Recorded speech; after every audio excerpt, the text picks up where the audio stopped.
আপনি এখানে আপনি এখানে কি করছেন? আমি এখানে কি করছি মানে? আমার জায়গায় কি আজকে এখানে অন্য কারো থাকার কথা ছিল? কি সব বাজে কথা বলছেন আপনি? না, আপনার এখানে থাকার কথা ছিল, আর না অন্য কারোর এখানে থাকার কথা ছিল।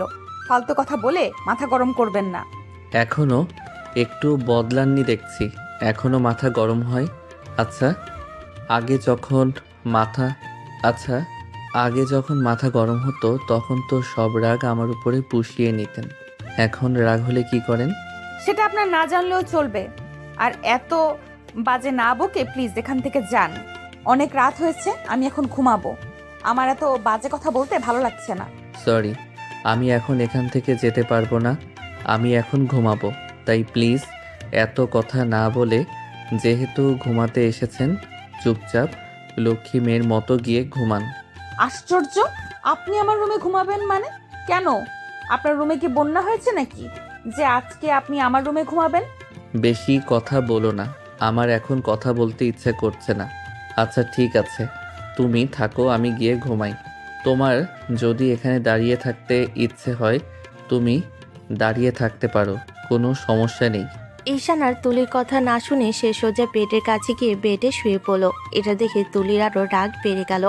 তার রাগে যেন তুলির পুরো শরীর কাঁপছে। তারপরও সে কিছু বলল না। তুলি অনেক চেষ্টা করলো নিজের রাগটা কন্ট্রোল করার জন্য, কিন্তু তবুও বারবার ব্যর্থ হলো। ঈশানের এমন ডোন্ট কেয়ার ভাব দেখে তুলির রাগ এতটাই উঠল যে রাগের বশবর্তী হয়ে সে বেডের পাশে টেবিলে রাখা একটা ফুলদানি তুলে ফ্লোরে ছুঁড়ে মারল। মুহূর্তের মধ্যে বিকট শব্দে ফুলদানিটা ভেঙে গেল। এমন শব্দ শুনে তুলির বাবা মা এবং ঈশানের বাবা মা ছুটে তুলির রুমের সামনে আসে। তুলি এমন কিছু করবে এটা ঈশান কল্পনাও করেনি। সে নিজেও অবাক হয়ে গেল তুলির এমন আচরণে। দরজার ওপাশ থেকে ডাকাডাকি শুরু হলো, কিন্তু তুলি কিছুই বলল না। ঈশান উঠে গিয়ে দরজা খুলে দিল। দরজা খোলার সাথে সাথেই সকলে একসাথে ঘরে ঢুকে দেখে তুলি এখনো প্রচন্ড রাগে ফুঁসছে। কি হয়েছে তুলি? ঈশান কি করেছে? কিসের শব্দ এটা? কিছু না বড় বাবা, ওই যে তুলি ওয়াশরুম থেকে আসার সময় হঠাৎ করে ওর হাতে লেগে ফুলদানিটা নিচে পড়ে যায়, অসাবধানতা বশত। এটা কি শুধুই অসাবধানতাবশত, নাকি তুমি কিছু বলেছো তুলিকে? তুলিমা তো এত হুট করে রেগে যাওয়ার মেয়ে নয়, নিশ্চয়ই তুই কিছু বলেছিস। ছোট, প্লিজ। ছেলেটা আজকে ফিরেছে, আর আজকেও ওদের উপর দিয়েই তো এত বড় একটা ঝড় বয়ে গেছে। তুই আর এদের বকাবকি করিস না। আমার মেয়েও নিশ্চয় কম কিছু না। তোমরা প্লিজ ওদেরকে একটু একা থাকতে দাও। ওদের একটা পুরনো হিসাব বাকি আছে, সেটা তাদের মতো করে মিটিয়ে নিতে দাও। দেখো, তোমরা আর ছোট নেই। তোমরা যথেষ্ট বড় হয়েছো, বুঝতে শিখেছো। এখন নিজেদের মতন করে নিজেদের মধ্যে সবকিছু গুছিয়ে নাও। ভুলে যেও না, তোমাদের সম্পর্ক এখন আর আগের মতন নেই। তোমরা এখন স্বামী স্ত্রী। আর স্বামী স্ত্রী একটা শব্দ না, অনেক বড় দায়িত্ব। জীবনে যত ঝড় আসুক, যত ঝামেলা আসুক, সব তোমাদের একসাথে মোকাবেলা করতে হবে। এখন যদি তোমরা এমন বাচ্চামো করো, তাহলে সামনের পথ কিভাবে পাড়ি দেবে? তোমরা যা ভাবছো তেমন কিছু না বড় বাবা, সামান্য একটা অ্যাক্সিডেন্ট, আর কিছু না। আর তোমরা যে আমার প্রতি এত ভরসা করে তোমাদের এত দামি একটা সম্পদ আমার হাতে তুলে দিয়েছো, আমি সেটা সযত্নে মাথায় তুলে রাখবো। আমি তোমাদের কাছে চিরকৃতজ্ঞ থাকবো যে তোমরা তোমাদের অমূল্য রত্ন আমাকে দিয়েছো। আমি তোমাদের এই ভরসার মর্যাদা রাখবো। ঈশান কথাগুলো তুলির দিকে তাকিয়ে বলল। সকলে বুঝে গেল তাদের সময় দেওয়া উচিত, তাই তারা ধীরে ধীরে রুম থেকে বেরিয়ে গেল। ঈশান দরজা লাগিয়ে সে শান্ত স্বরে বলল, কি সমস্যা তোমার?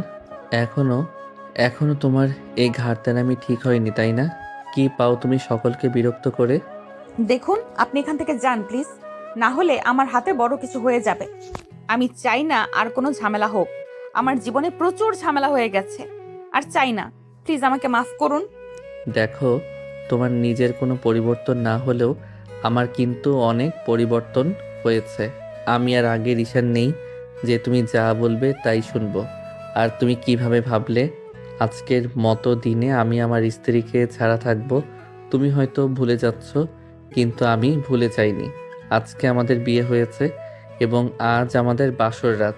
তুমি তোমার স্বামী ছাড়া থাকতে পারো, কিন্তু আমি আমার বউ ছাড়া কখনোই বাসর রাত কাটাবো না। তাই তুমি যাই বলো, আমি এখান থেকে যাচ্ছি না। আর তুমি শান্ত না হলে তার দায় আমি নেব না, এটা স্পষ্ট করে বললাম। আমার জীবনে যা ঘটানোর ছিল আপনি যথেষ্ট ঘটিয়েছেন। তাই আপনি এখন আর কিছুই তাই আমি এখন আর কিছুই ভয় পাই না। আপনার এই বাজে কথা বন্ধ করুন এবং দ্রুত আমার ঘর থেকে বেরিয়ে যান। ভাবলেন কিভাবে আমি আপনার মতো একজন সুবিধাবাদী মানুষকে নিজের স্বামী হিসেবে মেনে নিব? কখনোই আমি আপনাকে আমার স্বামী হিসেবে মেনে নিব না। দেখো, ঈশান কিছু বলতে যাবে, ঠিক তখনই তুলির ফোন বাজে। হঠাৎ বাজায় ঈশান বিরক্ত হয়ে যায়। তুলি ফোনটা তুলে স্ক্রিনে নাম্বার দেখতে ঈশানের মাথায় রক্ত চড়ে গেল। এক পলক তুলি আরেক পলক স্ক্রিনের দিকে তাকিয়ে সে হঠাৎ ফোনটা সজোরে মেঝেতে ছুঁড়ে মারল। তুলি হতবাক, ঈশানের চোখ রাগে লাল। সে কয়েক ধাপ এগিয়ে এসে বলল, সে এখনো তোমাকে ফোন দেয় কেন? কিসের জন্য? সে তার ব্যাপার, আপনাকে কিছু বলতে বাধ্য নই। নিজের সীমার মধ্যে থাকুন। আপনার কোনো অধিকার নেই আমাকে এই প্রশ্ন করার। অধিকার? আমার অধিকার কি সেটা তোমাকে আবার বোঝাতে হবে? যদি বোঝাতে হয় তোমার জন্য ভালো হবে না। বলো, ও কেন ফোন দিয়েছে? একজন প্রাপ্তবয়স্ক ছেলে আরেকজন প্রাপ্তবয়স্ক মেয়েকে কেন এত রাতে ফোন দেয় সেটা আপনাকে বোঝানো লাগবে না। তুলি, এবার কিন্তু বাড়াবাড়ি হয়ে যাচ্ছে। সরেন তো, আপনার সাথে ফালতু কথা বলার ইচ্ছে নেই। আমার ঘুম পাচ্ছে। সকালে আমাকে ভার্সিটি যেতে হবে। আমি তো আর আপনার মতো বিজনেসম্যান না, ইচ্ছা মতো অফিস যাব আসবো। আমি দায়িত্ববান প্রফেশনে আছি। অনেক স্টুডেন্টদের ভবিষ্যৎ আমার উপর। আমি অযথা কথা বলে সময় নষ্ট করতে চাই না। তোমার বার বেড়ে গেছে, সেটা কিভাবে কমাতে হয় আমি খুব ভালোভাবেই জানি। তুলি ঈশানের কথা উপেক্ষা করে পাশ কাটিয়ে যাবার চেষ্টা করতেই ঈশান হঠাৎ এগিয়ে গিয়ে তার হাত চেপে ধরে পিছনের দিকে মুড়িয়ে দিল। তুলি ব্যথায় উফ করে উঠল। তুলি কাতরাচ্ছে, কিন্তু ঈশানের চোখে কোনো দয়া নেই। রাগে অন্ধ হয়ে সে তুলিকে নিজের দিকে টেনে এনে চুলের ভাঁজে হাত ঢুকিয়ে শক্ত করে এক ঝটকায় ঠোঁটের ওপর ঠোঁট চেপে ধরল। তুলি কয়েক সেকেন্ড স্তব্ধ। যখন বুঝলো কি হচ্ছে তখন কিলঘুষি ধাক্কা সব দিল, কিন্তু ঈশানের শক্তি বেশি। কয়েক মিনিট পর সে ছাড়লো। তুলি হাঁপাতে লাগলো, যেন শ্বাসই বন্ধ হয়ে যাচ্ছিল। হাঁপানো থামতেই সে সজোরে ঈশানের গালে একটি চর বসিয়ে দিল। বছর কয়েক বাইরে কি থেকে এসেছো? নিজের দেশের কালচার ভুলে গেছো? তোমার মতো বখাটেদের কাজই এসব।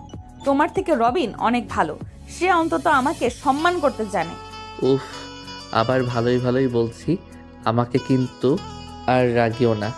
আমি যদি রেগে যাই তাহলে কিন্তু তোমার জন্য খুব একটা ভালো হবে না। পরে এর দায়ভার তুমি আমাকে আর দিতে পারবে না। আর কি বা খারাপ করবে তুমি? কি বা খারাপ করতে পারো তুমি? তুমি তুমি যা করতে পারো তুমি তা অলরেডি আমার সাথে করে ফেলেছো। তাই আমি আর তোমাকে ভয় পাই না। অনেক হয়েছে। আসার পর থেকে দেখছি তুমি আমাকে একের পর এক বিরক্ত করে যাচ্ছ, যেটা আমার জন্য খুব একটা ভালো নয়। আমার কালকে সকালে ভার্সিটি যেতে হবে, তাই সাইড দিন।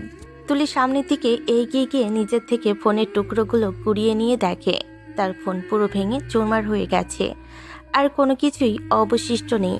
তাই সে তার ফোনের দিকে একবার করুণভাবে তাকিয়ে আবার ঈশানের দিকে তাকিয়ে দেখে সে এখনও রাগে ফুঁসছে। তাই আর সে কথা না বাড়িয়ে নিজের বেডসাইড টেবিলের উপরে ফোনের টুকরোগুলো রেখে বেডে গিয়ে শুয়ে পড়ে। ঈশান ভালো করে লক্ষ্য করে দেখে তুলি একদম গুটিসুটি মেরে শুয়ে আছে, যেন সে যদি একবার নড়ে চড়ে তবে তার প্রাণ পাখি বেরিয়ে যাবে। তুলির মতো একজন ঘাততারা মেয়ের এমন নিশ্চুপ এবং কাদার অবস্থা দেখে ঈশান হালকা করে হাসল। যে হাসি না যে কোনো শব্দ না আছে কোনো চিহ্ন, তাই হয়তো তুলিও বুঝল না। বেশ কিছুক্ষণ তুলির দিকে তাকিয়ে থেকে ঈশান এবার আস্তে আস্তে তুলির দিকে এগিয়ে যায় এবং পেছন থেকে তুলিকে জড়িয়ে ধরে। হাত অসাবধানবশত তুলির শাড়ির আঁচল ভেদ করে তুলির পেট স্পর্শ করে। হঠাৎ এমন আক্রমণে তুলি বেশ ঘাবড়ে যায় এবং সে নড়েচড়ে ওঠে। তুলি যেই না কিছু বলতে যাবে এমন সময় ঈশান নিজের মুখটা তুলির কানের কাছে নিয়ে ফিসফিস করে বলে, দেখো, আসছি অনেক দিন পর, নিজের শান্তি মতো করে একটু ঘুমাবো, তাই প্লিজ বেশি নড়াচড়া করো না। এরপর যদি আমার অন্য কিছুর মুড হয় তখন কিন্তু আমার দোষ দিতে পারবে না তুমি, কারণ আমি এসেছিলাম ঘুমাতে, কিন্তু তুমি আমাকে ঘুমাতে দাওনি। যদি ঘুমাতে না দাও তাহলে তো বাসর রাতটা আর এভাবে পানি হয়ে যেতে দেই না, তাই না? বলো। আশ্চর্য, আপনাকে ঘুমাতে গিয়ে নিষেধ করেছে ঘুমান? না, আর আমাকে প্লিজ ছেড়ে দিন, আমাকে ঘুমাতে দিন। আশ্চর্য, বের করেছি শীতের দিনে কোলবালিশ ধরে ঘুমানোর জন্য নাকি? দেখো দেখো, এখন বেশি কথা বলো না, ঘুমাও, তুমি ঘুমাও আর আমাকে ঘুমাতে দাও। তুলি বুঝে গিয়েছে ঈশান আর আগের মতো শান্ত নেই, তাই তুলিও আর কথা বলল না। সে নিজেও ঘুমিয়ে পড়ল। চারিদিকে সূর্যের আলো ছড়িয়ে পড়েছে। ঈশান ঘুমু ঘুমু চোখে উঠে দেখে তার পাশে তুলি নেই। তাই ঈশান হন্তদন্ত হয়ে উঠে আশেপাশে ভালো করে দেখে তুলি কোথাও আছে কিনা, কিন্তু না, সে কোথাও নেই। হঠাৎ করে ওয়াশরুম থেকে পানির আওয়াজ আসে। সে বুঝতে পারে তুলি ওয়াশরুমে আছে। ঈশান এসব ভাবতে ভাবতেই হুট করে দরজা খুলে তুলি বাইরে বেরিয়ে আসে। হঠাৎ এমন গোসল করে ভেজা চুলে বেরিয়ে আসতে দেখে ঈশান পুরো অবাক হয়ে যায়। তুলিকে এখন ঈশানের কাছে মনে হচ্ছিল যেন সদ্য ফুটন্ত কোনো শাপলা ফুল। তুলির টাওয়াল দিয়ে হালকা করে চুল মুছতে মুছতে ড্রেসিং টেবিলের সামনে এসে দাঁড়ায়। ড্রেসিং টেবিলের আয়না থেকে হঠাৎ লক্ষ্য করে দেখে ঈশান কেমন যেন অবাক লাগা দৃষ্টিতে তার দিকে তাকিয়ে আছে। ঈশানকে এভাবে তার দিকে তাকিয়ে থাকতে দেখে তুলি নিজের দিকে ভালো করে লক্ষ্য করে আর মনে মনে বলে, আমি তো ঠিকঠাক আছি, তাহলে এইভাবে তাকিয়ে থাকার কি আছে? সে কি আমাকে আজকে প্রথম দেখছে? তাও তো না। এতে তুলি বেশ বিরক্ত হয় এবং বিরক্ত হয়েই বলে, এভাবে চোখ দিয়ে গিলে খাওয়ার কি আছে? আগে কি কখনো আমাকে দেখা হয়নি, নাকি কখনো দেখেননি? ঈশান তুলির বলা কথাতে আরও বিরক্ত হয় এবং সে নিজের চরম বিরক্তি নিয়ে বলে, যখনই একটু মুড তৈরি হয়, আমার মুডের 12টা বাজানোর জন্য প্রস্তুত হয়ে থাকো সব সময়। এত বাজে কথা না বললে আপনার পেটের ভাত হজম হয় না, তাই না? না গো, হয় না। হেয়ালি করে তুলি কথাটি বলে। ড্রেসিং টেবিলের সামনে দাঁড়িয়ে নিজেকে পরিপাটি করতে ব্যস্ত হয়ে যায়। বারবার চুল ঠিক করার জন্য হাত উঁচু করতে থাকায় তুলির পেটের কাছ থেকে আঁচলটা একটু সরে যায় এবং তার সাদা মসৃণ ফর্সা পেটটা ড্রেসিং টেবিলের আয়না দিয়ে সরাসরি দেখা যায়। আর ঈশান ঘরের মধ্যে চলে যায়। তুলি নিজেকে নিয়ে এতটাই ব্যস্ত ছিল যে ঈশান কখন বিছানা থেকে আস্তে আস্তে তার দিকে এগিয়ে এসেছে সে লক্ষ্য করেনি। ঈশান ধীরে ধীরে গিয়ে তুলির পিছনে দাঁড়ায় এবং পিছন থেকে তুলির পেটের উপর নিজের হাত রেখে জড়িয়ে ধরে। হঠাৎ এমন হয় তুলি আটকে ওঠে এবং বেশ খানিকটা কেঁপে ওঠে। পরে ড্রেসিং টেবিলের আয়নাতে তাকিয়ে যখন দেখে ঈশান তাকে পিছন থেকে জড়িয়ে ধরে আছে, তখন সে তাকে ছাড়িয়ে দেওয়ার জন্য অনেক চেষ্টা করে, কিন্তু বারবার নিজের চেষ্টায় ব্যর্থ হয়। তুলি চরম বিরক্তি আর অস্বস্তি নিয়ে বলে, কি হচ্ছেটা কি? ছাড়ুন বলছি আমাকে, আমার দেরি হয়ে যাচ্ছে। ভার্সিটিতে স্টুডেন্টরা আমার জন্য অপেক্ষা করছে। আরে ম্যাডাম, বাচ্চাদের পড়ানোর আগে আমাকে তো একটু পড়িয়ে যাও। আপনাকে পড়িয়ে যাব? মানে আপনি কি ছোট বাচ্চা নাকি? এই তুলি, তোমার কি হয়েছে বলো তো? আমি তো বলছি সরি, আমি যা করেছি ভুল করেছি, অন্যায় করেছি। হয়তো এর জন্য তোমার কাছে ক্ষমা পাওয়ার যোগ্য না, কিন্তু তারপরও আমি তোমার কাছে বারবার ক্ষমা চাই। প্লিজ আমাকে ক্ষমা করে দাও আর আমার প্রতি এমন কঠোর হয়েও না।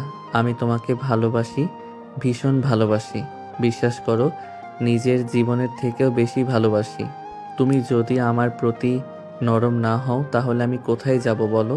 তোমার জন্যই তো 7 সমুদ্র 13 নদী পার করে এসেছি। বলো প্লিজ।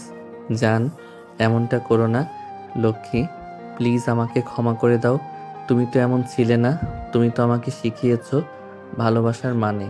তাহলে কেন আজ তুমি আমার প্রতি এত কঠিন হচ্ছ? প্লিজ লক্ষ্মীটি।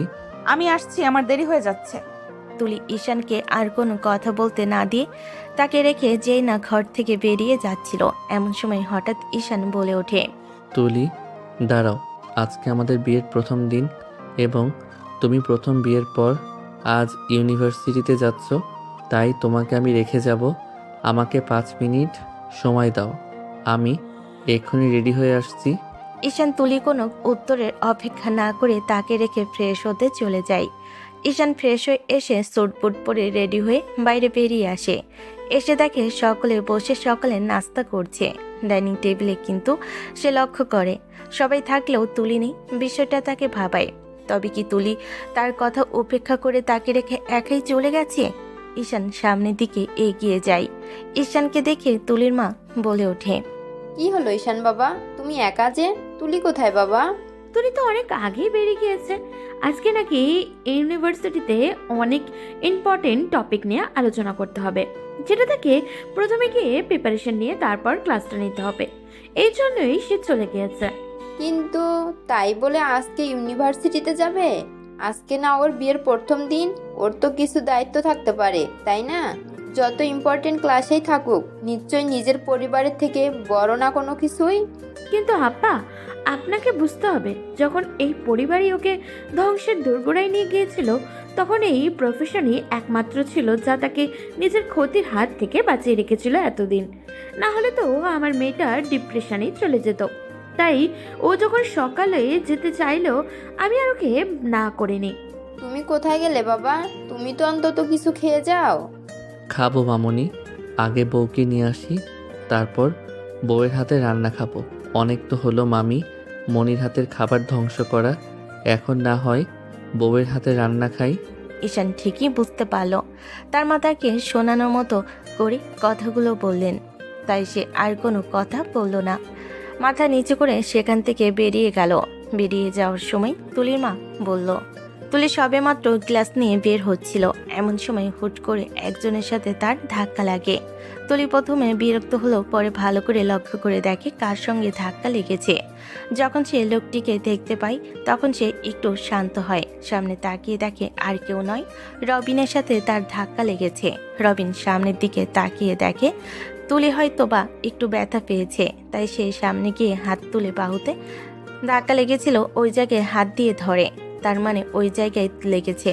তাই সে কোনো কিছু না ভেবে দ্রুত গতিতে তুলির দিকে এগিয়ে যায় এবং তার ব্যথা স্থানে আলতো করে হাত দিয়ে তুলিকে ধরে বলে, সরি তুলি, আমি লক্ষ্য করিনি, প্লিজ আমাকে ক্ষমা করে দাও।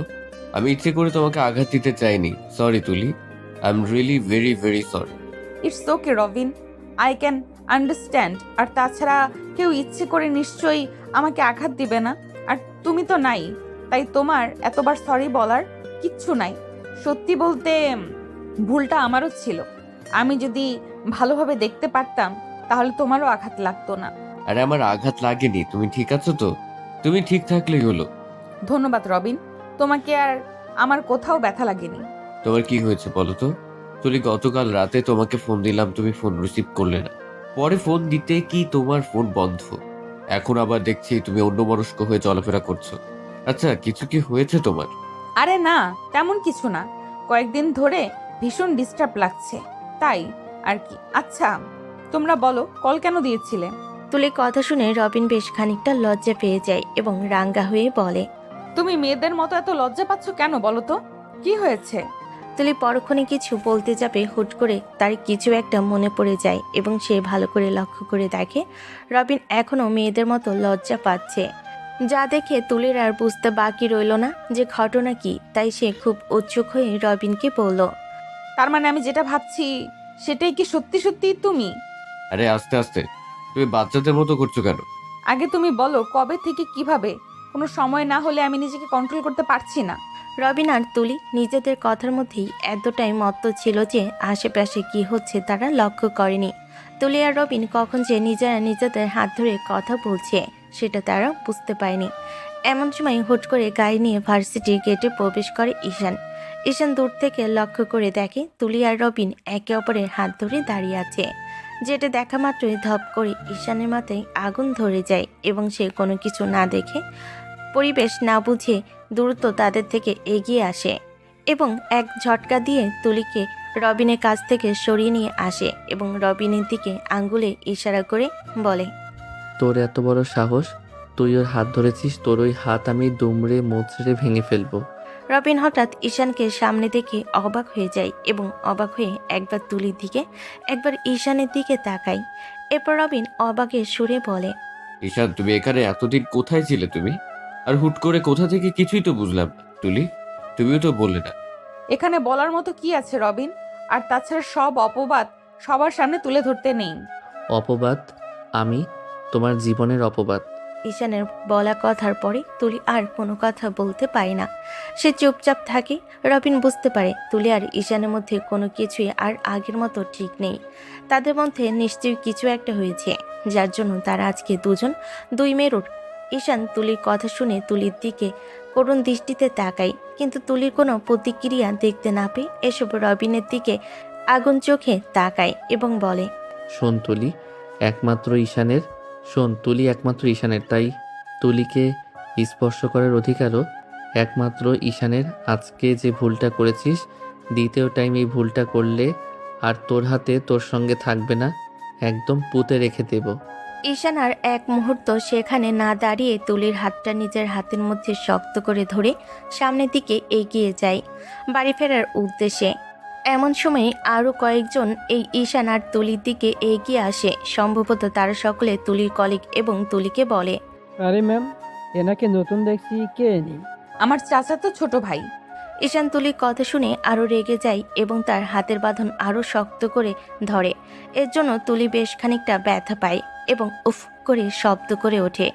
সকলে তুলির দিকে তাকালে তুলি তাদের দিকে তাকিয়ে হালকা হাসি দেয়। ঈশান তুলিকে নিয়ে সেখান থেকে এক সেকেন্ডও না দাঁড়িয়ে তাকে গাড়ির কাছে নিয়ে এসে জোরে তুলিকে গাড়িতে বসিয়ে দিয়ে ডোর বন্ধ করে দেয় এবং নিজেকে ড্রাইভিং সিটে বসে এবং ফুল স্পিডে গাড়ি নিয়ে ভার্সিটি থেকে বেরিয়ে যায়। ঈশান অনেক স্পিডে গাড়ি চালাচ্ছে। ভেতরে ভেতরে ঘাবড়ে যাচ্ছে, কিন্তু তারপরও তার একটা ইগোর জন্য সে মুখে সেটা প্রকাশ করছে না। বেশ কিছুক্ষণ পর তুলি বাইরে লক্ষ্য করে দেখে তারা যে রাস্তা দিয়ে যাচ্ছে সেটা তাদের বাড়ির রাস্তা না, তারা অন্য রাস্তায় চলছে। বেশ কিছুক্ষণ চলার পর একটা নির্জন ফাঁকা জায়গায় নদীর পাড়ে গাড়িটা এসে দাঁড়ায়। তুলি আশেপাশে তাকিয়ে দেখে আশেপাশে কেউ নেই, তাই সে ঈশানকে প্রশ্ন করে, আমাকে এখানে কেন নিয়ে আসলেন? আমি বাড়ি যাব, আমাকে বাড়ি নিয়ে চলেন। আর যদি নিচে যেতে না পারেন তাহলে আমি একাই চলে যেতে পারবো। তুলি, হঠাৎ ঈশানের এমন শান্তভাবে ডাকে তুলি বেশ অবাক হয়। সে বুঝতে পারছে না এখন ঈশানের ভেতর কি চলছে। সে কি রেগে আছে নাকি অন্য কিছু সেটাও বুঝতে পারছে না। ঈশান এবার তুলির দিকে তাকিয়ে দেখে তুলি অবাক হয়ে তার দিকে তাকিয়ে আছে, তাই ঈশান বুঝতে পারে তুলি কি চাইছে।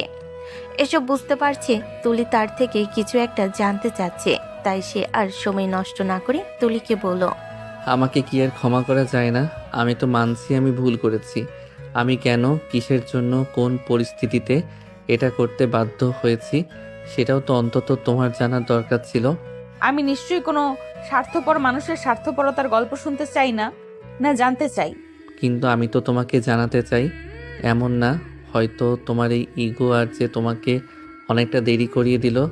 নিশ্চয়ই কোনো মিথ্যে আশ্বাসের থেকে ভালো আমার ইগো অন্তত সে আজীবন আমাকে সঙ্গ দিয়ে গেল। তুলি প্লিজ আমাকে একটাবার সুযোগ দাও তোমাকে বোঝানোর।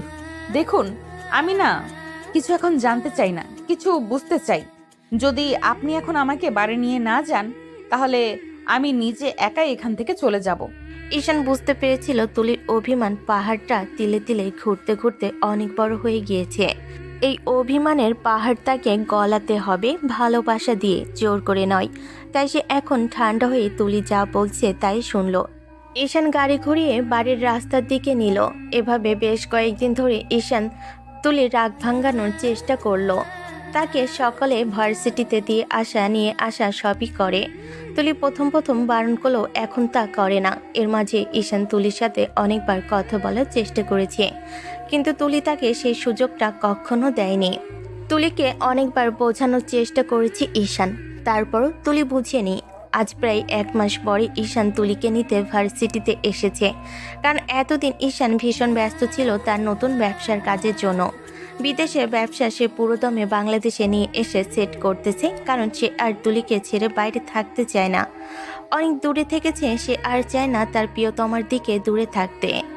তাই সে আর বাইরে যাবে না বলে সিদ্ধান্ত নিয়েছে। সব কিছু এক হাতে তাকে করতে হচ্ছে, এর জন্য তার ভীষণ পরিশ্রম করতে হয়েছে, তাও সে হার মানেনি। অনেক চেষ্টা এবং সাধনার পরে সে সফল হয়েছে। তাই এই সুখবরটা দেওয়ার জন্য আজকে একটু আগে ভার্সিটিতে চলে আসে। কিন্তু ভার্সিটিতে আসার পর যা দেখে সেটা দেখার জন্য ঈশান মোটেও প্রস্তুত ছিল না। রাগে ঈশানের সমস্ত শরীর কাঁপতে থাকে। ঈশান কোনো দিকে না তাকিয়ে সামনের দিকে এগোতে থাকে। ঈশান রাগের বশে রবিনের গলা চেপে ধরে, দেওয়ালের সাথে ঠেসে ধরে। অনেক চেষ্টা করছিল নিজেকে ছাড়ানোর, কিন্তু পারছিল না। এদিকে তুলি ঈশানের এমন রেগে যাওয়া দেখে নিজেও বেশ ভয় পেয়ে যায়, কিন্তু তারপর রবিনকে ঈশানের হাত থেকে বাঁচানোর জন্য ঈশানের দিকে এগিয়ে যায় এবং তাকে আটকানোর জন্য যখন ঈশানের গায়ে হাত দেয়, অমনি ঈশান রাগে হৃদয় জ্ঞান হারিয়ে তুলির গালে সজোরে একটা চড় মারে। হঠাৎ এমন জোরে তুলি পুরো থ হয়ে যায় এবং পুরো পরিস্থিতি যেন নিস্তব্ধ হয়ে যায়। পুরো পরিবেশ নিস্তব্ধ। তুলির দিকে এগিয়ে আসে এবং চিৎকার করে বলতে থাকে, ভার্সিটিতে স্টুডেন্ট পড়ানোর নাম করে রঙ্গ তামাশা করতে আসো। আমি তোমার গায়ে হাত দিলে তোমার গায়ে ফুচকা পড়ে, গায়ে জ্বালা ধরে। তারপর পরপুরুষের গায়ে হাত দিতে খুব ভালো লাগে, তাই না? পরপুরুষের হাত ধরে বসে থাকতে খুব ভালো লাগে। আরে এমনটাই যখন করবি তখন কেন বারবার বলেছিলে আমি তোকে ঠকিয়েছি, ধোঁকা দিয়েছি? তোকে ধোঁকা আমি দেইনি, তুই আমাকে ধোঁকা দিয়েছিস। এখন তো মনে হচ্ছে তুই প্রতিনিয়ত আমাকে ঠকিয়েছিস, ভালোবাসার অভিনয় করেছিস। আসলে তুই কখনো আমাকে ভালোই বাসিসনি। তোর মতো মেয়েরা কখনো একজনকে ভালোবাসতে পারে না। আমি কিছুদিন নিজেকে আড়াল কি করলাম, তুই অন্য পুরুষে লিপ্ত হয়ে গেছিস। ছি, ভাবতেই ঘেন্না হচ্ছে যে আমি তোকে ভালোবেসেছিলাম, তোর জন্য এত আত্মত্যাগ করেছিলাম। তুই আসলে আমার ভালোবাসার যোগ্যই না। তুলি নিজের গালে রাখা হাতটা নামিয়ে সজোরে ঈশানের গালে একটা চড় মারে এবং বলে, চুপ, একদম চুপ। অনেক সহ্য করেছি, আর না। তোর সাহস কি করে হয় আমার চরিত্র তুলে কথা বলার? তুই কতটুকু চিনিস আমাকে, কতটুকু জানিস আমার চরিত্র সম্পর্কে? আমি কখনোই কাউকে আমার চরিত্র নিয়ে কথা বলার অধিকার দেইনি, আর তোকে না কোনো দিনই দেইনি। আর ভালোবাসার কথা বলছিস, কোথায় ছিল তোর ভালোবাসা যখন আমার তোকে প্রয়োজন ছিল? ভালোবাসা শিখিয়ে পালিয়ে গিয়েছিলি। চলে যাওয়ার আগে একবারও ভাবিসনি তুই গেলে আমি কি নিয়ে বাঁচবো, কিভাবে থাকবো, আর কার কাছে আমি নিজের চরিত্রের দোহাই দেব। তুই ঠিকই ধরেছিস, প্রকৃতি শূন্যস্থান পছন্দ করে না। তুই যখন আমাকে একা ফেলে চলে গিয়েছিলি তখন তোর সেই শূন্যস্থানটা রবিন পূর্ণ করে দিয়েছে। হ্যাঁ, আমি রবিনকে ভালোবাসি এবং রবিনের সাথে আমার সম্পর্ক আছে। ভুল করেও আর কখনো আমার আশেপাশে আসার চেষ্টা করবে না। আমার জীবনে এখন থেকে তোর আর কোনো স্থান নেই। আছে তো শুধু কাগজে কলমে থাকা সামান্য সম্পর্ক, সেটাও মুছে দেব। চিন্তা করিস না, আমি আজকেই বাড়ি গিয়ে বাবার সাথে আমাদের তালাক নিয়ে কথা বলবো। হঠাৎ তুলির মুখে এমন কঠিন কথা শুনে ঈশান নিজেও ঘাবড়ে যায়। সে বুঝতে পারে আসলে কি ভুল করে ফেলেছে। তুলিকে অবিশ্বাস করে তার তো উচিত হয়নি তুলিকে এমনভাবে সন্দেহ করা।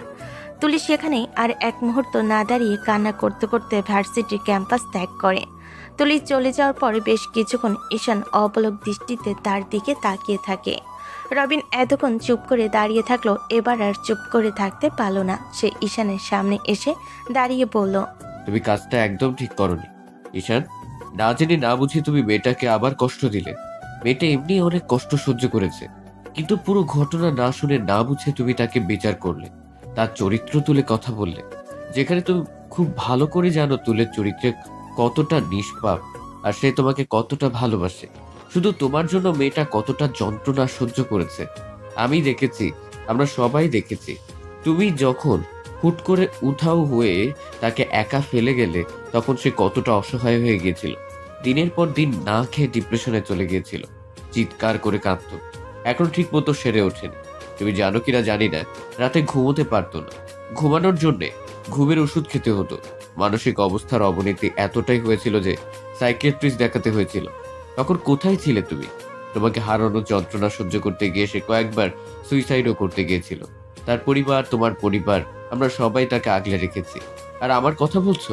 আমি তো শুধু বন্ধুত্বের দায়িত্ব পালন করেছি। তুলি আমাকে ভালোবাসিনি।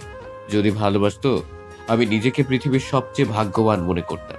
আর তুমি খুবই ভাগ্যবান যে এমন একটা মেয়েকে পেয়েছো, কিন্তু তুমি আজ তাকে কি কষ্টটাই না দিলে। তাহলে এটা কি ছিল? কথায় আছে, অর্ধেক সত্য পুরো মিথ্যের থেকেও ভয়ঙ্কর। তোমার ক্ষেত্রেও ঠিক সেটাই হয়েছে। তুমি অর্ধেক সত্য দেখেছো, পুরোটা না। এসা। হঠাৎ রবিনের ডাক শুনে পাশে দাঁড়ানো একটা মেয়ে এগিয়ে আসে। রবিন তার হাত ধরে সামনে নিয়ে আসে। এই হলো এসা, আমাদের সাথে ইউনিভার্সিটিতে আছে। সে সে ফিলোসফির প্রফেসর। মেয়েটা লুকিয়ে লুকিয়ে আমাকে ভালোবাসে, কিন্তু কখনো প্রকাশ করে। তুমি যাওয়ার পরে যখন তুলি পুরোপুরি ভেঙে পড়েছিল, তখন আমরা খুব ভালো বন্ধু হয়ে যাই। আমি শুধু বন্ধুত্বের দায়িত্ব পালন করেছি, এর বাইরে আর কিছু না। বিশ্বাস মানে এসা। যখন দূর থেকে আমাদের দেখতো এবং সামনে আসতে ভয় পেত, তখন তুলি ঠিকই বুঝে ফেলেছিল।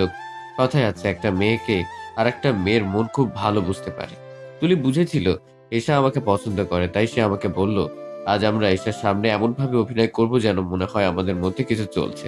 সে কারণেই তুলি ইচ্ছে করে আমার হাত ধরেছিল, কারণ তুলি জানতো একটা মেয়ে তার পছন্দের মানুষকে কখনো কাউকে ভাগ করতে পারে না। আর তুমি তুমি কিছু না বুঝে না জেনে তুলিকে অপমান করে বসলে। রবিনের কথা শেষ হতেই চারপাশ যেন আবারও নিস্তব্ধ হয়ে যায়। এসা ভয়ে লজ্জায় মাথা নিচু করে দাঁড়িয়ে আছে, তার চোখে অশ্রু টলমল করছে। অন্যদিকে ঈশান স্থির দাঁড়িয়ে, যেন তার শরীর অবশ হয়ে গেছে। তার চোখ দুটো বড় বড় হয়ে আছে। সে বুঝতে পারছে না কোন কথাই বিশ্বাস করবে, কোন সত্যের সামনে দাঁড়িয়ে আছে সে। রবিন আবার বলল, তুমি আসার পর যে দৃশ্য দেখেছো সেটা আসলে সত্যি না। তুলি শুধু এশাকে সাহস দিতে চেয়েছিল। তাছাড়া তুলি এখনো তোমাকে ভালোবাসে। ঈশান, তুমি তাকে যতই দূরে ঠেলে দাও না কেন, তার হৃদয় তোমার নামেই ধুকপুক করে। কিন্তু তুমি আজ সেই মেয়েটার উপর হাত তুললে, যার সবচেয়ে বড় দুর্বলতা তুমি নিজে। ঈশান চোখ বন্ধ করে গভীর একটা নিঃশ্বাস নিল। হাত কাঁপছে, মনে হচ্ছে নিজের শরীরটা যেন নিজের নিয়ন্ত্রণে নেই। এখন প্রতিটা শব্দ রোদের মতো তাকে জ্বালাচ্ছে, আর প্রতিটা সত্য তার বুকে তীরের মতো বিঁধছে। কিছু মুহূর্ত নীরব থাকার পর ঈশান ফিসফিস করে বলল, তাহলে আমি ওকে ভুল বুঝেছি? আমি যে ওকে চর মেরে দিলাম, ওর চরিত্র নিয়ে কথা বললাম। তার গলা ভেঙে আসে। রবিন শান্ত কণ্ঠে বলল, হ্যাঁ ঈশান, এবার তুমি সত্যিই বড় ভুল করেছো। এই কথাটা শুনে ঈশানের পা হঠাৎ কাঁপতে থাকে। সে দেওয়ালে হেলান দেয়, মনে হচ্ছে তার বুকের ভেতর পুরো পৃথিবীটা ভেঙে পড়ছে। সে নিজের দুহাত দিয়ে মাথা চেপে ধরে, বিড়বিড় করতে থাকে, তুলি তুলি কাঁদছিল আমার জন্য। আমি কি করেছি? এশা তখন আস্তে করে এগিয়ে এসে রবিনের কানে ফিসফিস করে বলল, রবিন, তুলি কোথায় গেছে? ও ঠিক আছে তো? জানি না, তবে এমন অবস্থায় একা থাকা ঠিক না। ঈশান, তোমাকে ওর কাছে যেতে হবে। ঈশান মাথা তুলে রবিনের দিকে তাকালো, চোখে প্রচণ্ড অপরাধ বোধ। রবিন তীক্ষ্ণ দৃষ্টিতে বলল, আমি যেতে চাই, কিন্তু ও কি আমাকে ক্ষমা করবে? এটা তোমার করণীয় নয়, এটা ওর অধিকার।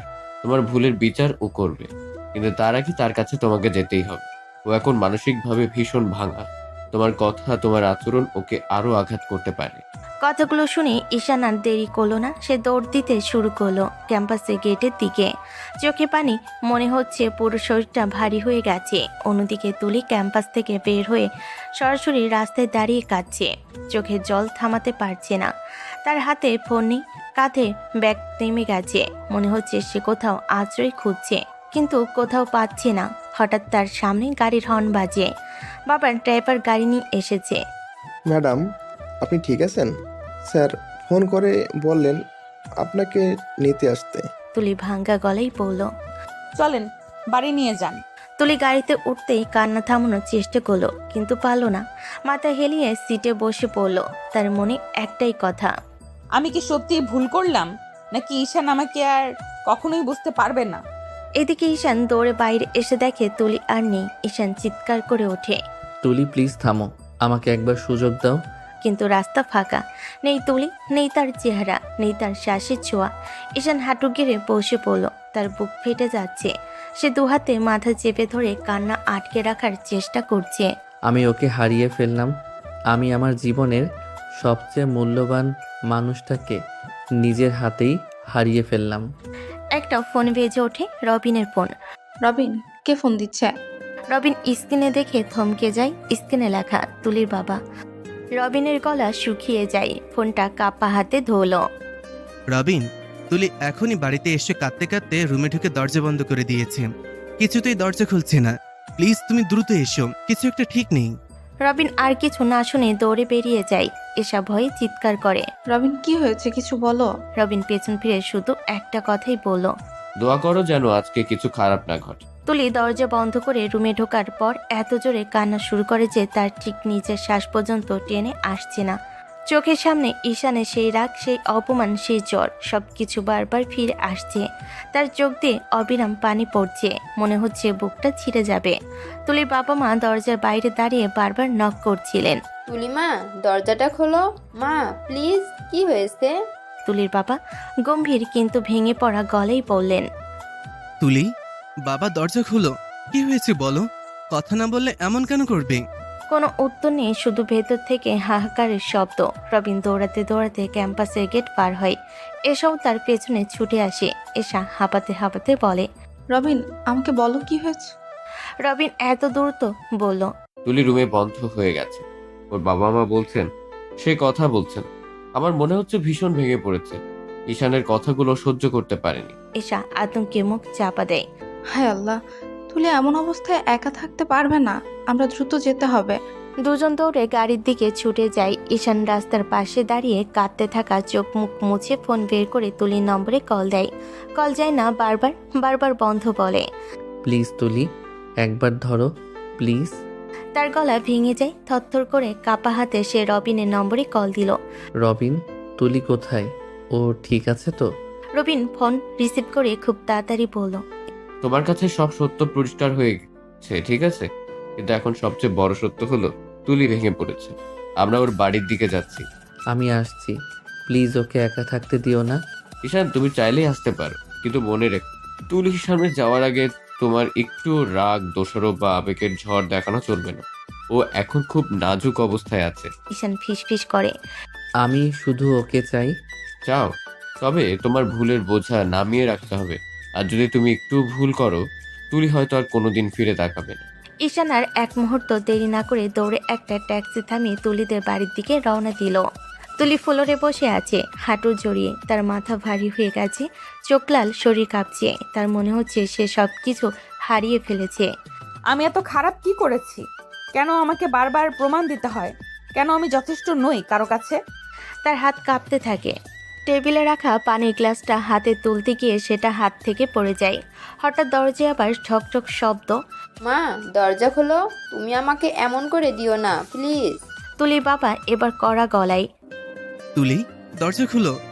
না খুললে আমি জোর করে ভেঙে ঢুকবো। তুলি দরজার দিকে তাকিয়ে একটু থমকে থাকে। মনে হচ্ছে সে কিছু একটা সিদ্ধান্ত নিতে যাচ্ছে। ঠিক তখনই ডোরবেল বাজে। তুলির বাড়ির ড্রয়িং রুমে সবাই ছুটে আসে। ড্রাইভার দরজা খুলে দেখে রবিন আর এসা দুজনেই দৌড়ে এসেছে। আঙ্কেল, আন্টি, তুলি কোথায়? ও দরজা খুলছে না। আমি ভয় পাচ্ছি। তুলির মা কাঁদছে। বাবা, কিছু একটা হয়েছে, আমরা বুঝতে পারছি না। তুমি কিছু একটা করো। দরজা ভাঙতে হবে। এসা আতঙ্কে বলো, রবিন, তুলি তো এমন ছিল না। ঈশানের কথাও সহ্য করতে পারেনি। আমি জানি না, তবু দেরি করা যাবে না। ঠিক তখনই বাইরের দরজা খুলে যায়। সবে পেছনে তাকায়। দরজার ফ্রেমে দাঁড়িয়ে আছে ঈশান, চোখ লাল, মুখ ভেজা অশ্রুতে। শ্বাস কাঁপছে, চোখে শুধু অপরাধবোধ আর আতঙ্ক। সে আস্তে বলে, তুলি কোথায়? আমি ওর কাছে যেতে চাই।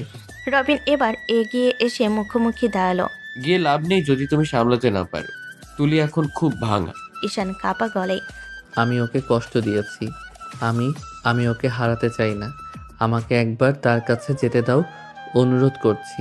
তুলির বাবা এগিয়ে এসে চোখের দিকে তাকিয়ে বলেন, একটা কথা আগে শোনো, আমার মেয়েকে আর কখনো আঘাত করলে আমি তোমাকে ক্ষমা করব না, বুঝেছো? আমি নিজেকেই ক্ষমা করতে পারছি না আঙ্কেল। দরজা ভাঙ্গা সেই মুহূর্তে তুলির রুমের সামনে দাঁড়ায়। তুলি, আমরা এসেছি, প্লিজ দরজা খোলো। কোনো সাড়া নেই। তুলির বাবা শক্ত হয়ে বললেন। ভাঙো। দুজন কর্মচারী এসে দরজা ঠেলতে থাকে, কিন্তু তৃতীয়বারে মারার পর দরজা লক খুলে যায়। সকলেই ভয়ে দৌড়ে ভেতরে এসে দাঁড়ায়। আর তখনই রুমের ভেতর মেঝেতে বসে আছে তুলি, চোখ বন্ধ, মাথা নিচু, শ্বাস ধীর, খুব ধীর। তার চারপাশে ভাঙ্গা গ্লাসের টুকরো, কপালে পানির গ্লাসের ধাক্কা লাগার দাগ। সবাই থমকে যায়। তুলির মা চিৎকার করে ওঠে। তুলিমা। ঈশানের হৃদয় থেমে যায়, তার গলা শুকিয়ে যায়। সে ভয়ে কাঁপতে কাঁপতে এগিয়ে আসে। তুলি প্লিজ চোখ খুলো, প্লিজ। রবিন দেখলো তুলি অজ্ঞান, তবে শ্বাস আছে। এসা দৌড়ে এসে বলল, ওকে হাসপাতালে নিতে হবে এক্ষুনি। অ্যাম্বুলেন্স ডাকছে রবিন। রবিন ফোন ডায়াল করছে। এশা তুলির মাথা কোলে নিয়ে বসেছে। তুলির মা কাঁদছে, তুলির বাবা স্থির দাঁড়িয়ে, চোখ ভেজা। আর ঈশান তুলির হাত ধরে বসে কাঁদছে, বারবার বলছে, মাফ করে দাও প্লিজ, মাফ করে দাও। আর চোখ বন্ধ করো না তুলি, আমি তোমাকে হারাতে চাই না প্লিজ। সাইরেনের শব্দ ভেসে আসে। অ্যাম্বুলেন্স পৌঁছে গেছে। অনেকে অনেক দোয়া এবং চেষ্টার ফলে তুলিকে নিয়ে সবাই সঠিক সময়ে হাসপাতালে পৌঁছায়। ডাক্তার তার ট্রিটমেন্ট করার ফলে কয়েক ঘন্টার মধ্যে তুলির জ্ঞান ফিরে আসে। সবাই একসাথে তুলির রুমে প্রবেশ করে। সকালে গিয়ে দেখে তুলি কেমন যেন নিস্তব্ধ, কারোর সঙ্গে কোনো কথা বলছে না, যেন সে জীবন্ত একটা লাশ শুয়ে আছে। এমন সময় তুলির বাবা তুলির পাশে গিয়ে বসে এবং তুলির হাত নিজের হাতের মুঠোয় নিয়ে অপরাধীর মতো বলতে শুরু করে। তুলির বাবার কথাই তুলি মাথা তুলে তাকায়। তার বাবার দিকে চেয়ে দেখে তুলির বাবা এখনো তুলির হাত ধরে কান্না করছে। কিন্তু তুলি বুঝতে পারছে না তার বাবা তার কাছে কিসের জন্য ক্ষমা চাইছে। কেমন করেছে যিনি তার জন্য তুলির কাছে ক্ষমা চাইছে। তুলির বাবা তুলির চোখের দিকে তাকিয়ে বুঝতে পারে তুলি বুঝতে পারেনি তিনি কি বলতে চাইছেন, তাই আবার বলতে শুরু করলো। ঈশানের কোনো দোষ নেই মা, ঈশান নির্দোষ। সব দোষ আমার। আমি তোমাদের সাথে অন্যায় করেছি। আমি তোমাদের ভালোবাসাটাকে না বুঝে তাদের দুজনকে আলাদা করে দিয়েছি, যা আমার একদম করা উচিত হয়নি। আমি কি করব বলো? তখন টাকা, অহংকার, প্রতিপত্তি সব আমাকে অন্ধ করে রেখেছিল। আর তাছাড়া আমি আমার সম্মানের কথা ভেবেছিলাম। সেই সম্মান আজ যেটা আমার থেকে আমার মেয়েকে কেড়ে নিচ্ছে। আমি তো ভেবেছিলাম ঈশান তোর থেকে বয়সে অনেক ছোট। এখন যদি তোমাদের এই সম্পর্কটাকে আমিও মেনে নিই, তাহলে সমাজ মেনে নেবে না। তোমাদেরকে অনেক কটু কথা শুনতে হবে। তাই আমি তোমাদেরকে আলাদা করে দিয়েছিলাম। বুদ্ধি খাটিয়ে সকলের চোখে ঈশানকে কালপ্রিট বানিয়েছিলাম, যার জন্য তোরা জানিস সব দোষ ঈশানের এবং ঈশান সবকিছুর জন্য দায়ী। কিন্তু সেখানেও ঈশানের কোনো দোষ নেই। ঈশান তোকে অনেক ভালোবাসে। তুলির বাবা ভালো করে আশেপাশে তাকিয়ে দেখে সকলেই খুব জিজ্ঞাসু দৃষ্টিতে তার দিকে চেয়ে আছে। এরপর তিনি মাথা নিচু করে বললেন, কেউ কিছুই বুঝতে পারছো না, তাই না? তাহলে শোনো আসল ঘটনাটা কি। দেখো আপু, ভুলে যেও না তুমি আমার বড় আপু হও। তুমি কিভাবে আমাকে এসব বাজে কাজে রাজি হতে বলো? ঈশান, একদম ফালতু কথা বলে মেজাজ খারাপ করিস না। আর কিসের বড় আপু? তুই হয়তো ভুলে যাচ্ছিস যে আমি তোর চাচাতো বোন, নিজের বোন না। এই কথাটা মাথায় রাখিস। আর তাছাড়া তুই যদি এখন আমার কথা না শুনিস, তাহলে তোর নামে আমি এখন বাবার কাছে গিয়ে এমন সব কথা বলবো যার জন্য বাবা তোর প্রতি প্রচন্ড বিরক্ত হবে। আর এই এফেক্ট গিয়ে পড়বে তোর বাবার উপর। সে তুমি আমার যেমন বোনই হও না কেন, বোন তো। আর আব্বু জানতে পারলে আমাকে খুব মারবে। আর তুমি আমাকে যে ভয়টা দেখাচ্ছ, এখন যদি আমি তোমার কথাতে রাজি হই, তারপরও বড় বাবার কানে গেলে বড় বাবা প্রচণ্ড রেগে যাবে আমার উপরে। আর কত নিজেদের ক্ষমতার দাপটে আমাদেরকে দাবিয়ে রাখতে, আর কত নিজেদের ক্ষমতার দাপটে আমাদেরকে দাবিয়ে রাখবে বলো তো আপু? মানছি আমার বাবা তোমার বাবার কোম্পানির একজন সামান্য কর্মচারী, তাই বলে কি আমাদের নিজেদের কোনো ইচ্ছা বা স্বাধীনতা থাকতে নেই? সবসময় কেন তোমাদের ইচ্ছাই এবং তোমাদের স্বাধীনতায় আমাদেরকে চলতে হবে বলতে পারো?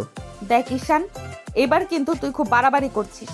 তুই আমাকে যেভাবে কথা শোনাচ্ছিস, আমি কিন্তু এভাবে তোকে কখনোই মনে করিনি। আর না কখনো ছোট কাকা বা ছোট আম্মুকে বা তোর তোকে সেই নজরে দেখিনি। আর তাছাড়া আমি আমার নিজের প্রয়োজনের তাগিদে তোকে বলছি আমাকে একটু সাহায্য করার জন্য। আর তাছাড়া তুই ভাবিস না তোর এই লেম মার্কা কথাবার্তা শুনে আমি পিছিয়ে যাব। দেখ, এখন যদি আমার কথা না শুনিস, এই যে তোর ভিডিও আমি এখনই ছোট কাকার কাছে দেখিয়ে আসব। তখন দেখবি কেলানির আসল মানে কি। আপু, তুমি আমাকে এভাবে ব্ল্যাকমেইল করতে পারো না। বিশ্বাস করো আপু, কোনোভাবে যদি এই ভিডিওটা বড় বাবা বা আব্বুর হাতে যায়, তাহলে আমাকে মেরে ফেলবে তারা। প্লিজ, আমার সোনা বোন এমনটা করে না। চুপ! কি করতে পারি আর কি করতে না পারি সেটা তোকে বলে দিতে হবে না। তোকে তো আমি পরে দেখে নিব। বারবার এমন ইমোশনাল কথাবার্তা বলা ছেড়ে দিব। আর একবার যদি নিজেদেরকে ছোট করে কখনো কোনো কথা বলেছিস, তাহলে আমার থেকে খারাপ আর কেউ হবে না। তুই কি একবারও ভেবে দেখেছিস এই কথা যদি কোনোভাবে বাবা বা ছোট কাকার কানে যায়, তাহলে তারা কি ভাববে বা তারা ঠিক কতটা কষ্ট পাবে। কিন্তু আপু, আর কোনো কিন্তু না, তোকে তো আমি পরে দেখে নিব। আগে নিজে এই সমস্যা থেকে বেরিয়ে আস, তারপর। এবার বল, আমার কথা শুনবি কি না? না হলে এই ভিডিও এক্ষুনি ছোট কাকার কাছে পৌঁছে দিব নিজ দায়িত্বে। না না না না আপু প্লিজ, আব্বুকে দেখিও না। আব্বু আমাকে মেরে ফেলবে। আচ্ছা ঠিক আছে, দেখাবো না, কিন্তু তুই বল, আমি যা বলবো সব শুনবি? শুনতেই হবে নাকি? তোর আর কোনো উপায় আছে? ঠিক আছে। তুলির ঠোঁটে বিজয়ের হাসি ফুটে উঠল। ফোনটা হাতে নিয়ে সে নিচে নেমে গেল। আর ঈশান দাঁড়িয়ে রইল ভ্যাবলার মতো, হতবাক হয়ে মনে মনে ফিসফিস করে উঠল। এক বাঘে শীত যায় না তুলি হাসান। আজ আমাকে ব্ল্যাকমেইল করলে কাল আমি হিসাব চাইব। আজ তোমার দিন, কাল হবে আমার।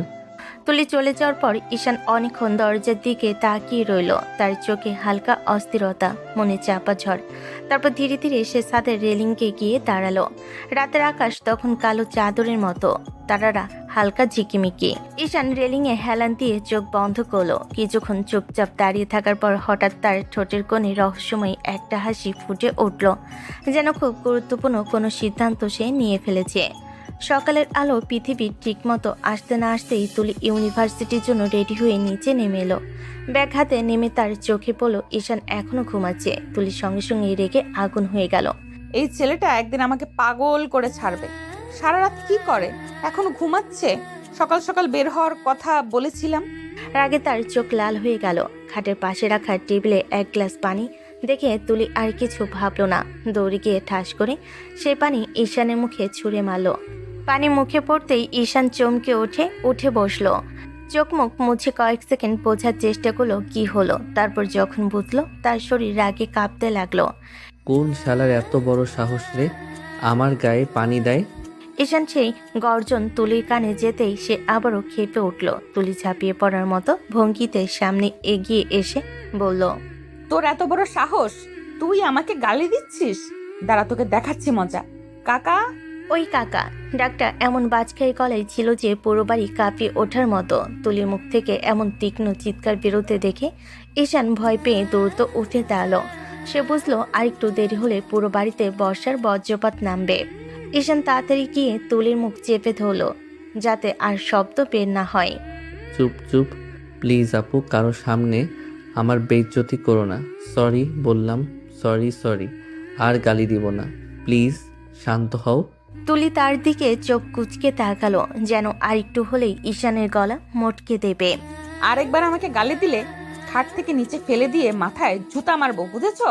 ঈশান মাথা নিচু করে ঘাড় নাড়ল এবং খুব শান্তভাবে উত্তর দিল, ঠিক আছে, আর হবে না। তুলি তখনও রাগি ফুঁসছে, কিন্তু ঈশানের ভয়ত মুখ দেখে সে কিছু একটু নরম হলো। ফ্রেশ হও, 10 মিনিটের মধ্যে নিচে আসবা, ব্রেকফাস্ট একসাথে করব। এমনভাবে তুলি কথাগুলো বলল যেন কিছুই হয়নি। এমন ভঙ্গিতে তুলি ঘুরে চলে গেল। কিন্তু ঈশানের মাথায় তখনও রাতের সেই সিদ্ধান্ত আর ভোরের এই ঘটনা, সব কিছু মিলিয়ে ভেতরে ভেতরে যেন অন্য এক ঈশান তৈরি হচ্ছে। তার চোখে আবার সেই রহস্যময় হাসি ফিরে এলো। সকালে নাস্তার টেবিলে সবাই বসে যখন চুপচাপ খাচ্ছিল, ঠিক তখনই সিঁড়ি বেয়ে নিচে নেমে আসে তুলি আর ঈশান। যদিও তারা দুজন একসাথে নিচে নেমেছে, টেবিলে পৌঁছানোর পর চারপাশে সবার দৃষ্টি পড়তে তারা একসাথে না বসে স্বাভাবিকভাবেই দুজন দুপাশে গিয়ে চুপচাপ বসে। ঈশান বসতে যাবে, এমন সময় হঠাৎ মেজাজি কর্কশ গলায় তুলির বাবার গর্জন। দাঁড়াও ঈশান। হঠাৎ এমন গর্জন শুনে ঈশান চমকে থমকে দাঁড়িয়ে যায়। তুলির বাবা তখন মাথা নিচু করে খাচ্ছিলেন। কিছুক্ষণ পর ধীরে ধীরে মাথা তুলে সোজা ঈশানের দিকে তাকালো। সেই দৃষ্টি খুব বেশি জোরালো না হলেও ভয় ধরানোর মতো যথেষ্ট। কোথায় যাচ্ছিস জানতে পারি? জি বড় বাবা, ভার্সিটিতে যাচ্ছিলাম। এই সময় ভার্সিটিতে যাচ্ছিস মানে? এখন কয়টা বাজে তোর খেয়াল আছে? তোমরা যে ভার্সিটিতে যাও সেটাকে শুধু হাওয়া খেতে, নাকি অন্য কিছু? ক্লাস করতে না পারলে যাওয়ারই বা কি দরকার বলো তো? সরি বড় বাবা, আজকে একটু দেরি হয়ে গেছে। আসলে ঘুম ভাঙতে দেরি মানে? কাল কখন ঘুমিয়েছিস যে আজ এত দেরি হলো? আমরা যখন তোমার বাবার সাথে পড়তাম তখন ভোর হওয়ার আগেই উঠে পড়তাম, পড়াশোনা শেষ করে আবার কলেজে যেতাম। কঠোর পরিশ্রম না করলে জীবনে কিছুই পাওয়া যায় না, এগুলো নতুন নয়। জি বড় বাবা, আমি কাল থেকে সকাল সকাল ওঠার চেষ্টা করব। চেষ্টা করবে মানে? কথা তো তোরা খুব জানিস। কাল সকাল থেকে আমার সাথে জগিংয়ে যাবি। ধীরে ধীরে অলস হয়ে যাচ্ছিস। এখন থেকে প্রতিদিন সকাল 5টায় গার্ডেনে দাঁড়িয়ে থাকবি। তুলির বাবার কথাই ঈশানের চোখ বড় হয়ে যায়। সে বিস্ময়ে তার দিকে তাকালো। তারপর পাশের দিক তাকিয়ে দেখা গেল তুলি মিটিমিটি হাসছে। টেবিলে থাকা অন্য সবাই আরও দমিয়ে হাসছে। স্পষ্টই বোঝা যাচ্ছে ঈশান এখন বিপদে। হঠাৎ তুলির হেসে ওঠার শব্দ তুলির বাবার কানে গিয়ে লাগে। তিনি তুলির দিকে তাকিয়ে শান্ত গলায় বললেন, তুমি তো খুব হাসছো দেখছি। শোনো, শুধু ঈশান একা নয়, তোরা দুজনই অলস হয়ে গেছিস। তাই কাল ভোর সকাল 5টায় তুমি আর ঈশান দুজনই আমার সাথে জগিংয়ে যাবে। গার্ডেনে যেন দুজনকে দেখি। Is that clear? কিন্তু আব্বু, তাই বলে সকাল 5টা? প্লিজ, ওই সময়টায় ঘুমটা কত সুন্দর হয় তুমি জানো না? জীবনে বড় কিছু অর্জন করতে চাইলে ঘুম, তন্দ্রা আর আরামের কিছুটা ত্যাগ করতেই হয় মামনি। তুলি বিরক্তি দিতে ঈশানের দিকে তাকালো, কিন্তু দেখলো ঈশান চুপচাপ বসে তৃপ্তির হাসি দিচ্ছে। তুলির গা জ্বলে গেল আরো বেশি। তারপর সে অসহায় মুখ নিয়ে ঈশানের বাবার দিকে তাকালো। ঈশানের বাবা দীর্ঘশ্বাস ফেলে বুঝতে পারলেন তুলির সাহায্যের হাত চাইছে। তাই তিনি মিনমিন করে বলেন, তুমি চুপ। তোমার বেশি আশকারায় নষ্ট হয়ে গেছে। আমি যা বলেছি সেটাই ফাইনাল ডিসিশন। আর কারো মুখ থেকে একটা কথাও শুনতে চাই না। এটুকু বলেই তুলির বাবা চেয়ার ঠেলে উঠে চলে গেলেন। তুলি আর ঈশান টেবিলের দিকে তাকিয়ে চুপ। কেউই চোখ তুলে তাকাচ্ছে না। সবাই শান্ত, কারণ সবাই বুঝে গেছে এখন আর ওদের কেউ বাঁচাতে পারবে না। তার দুজনই উঠে চলে যাচ্ছিল। এমন সময় পিছন থেকে ঈশানের মা ডাকলেন, এই খাবার না খেয়ে কোথায় যাচ্ছিস তোরা? ও খাবারের গলা দিয়ে নামবে না ছোট আম্মু। তাই বলে এভাবে না খেয়ে চলে যাবি? অন্তত কিছু খেয়ে যা মা।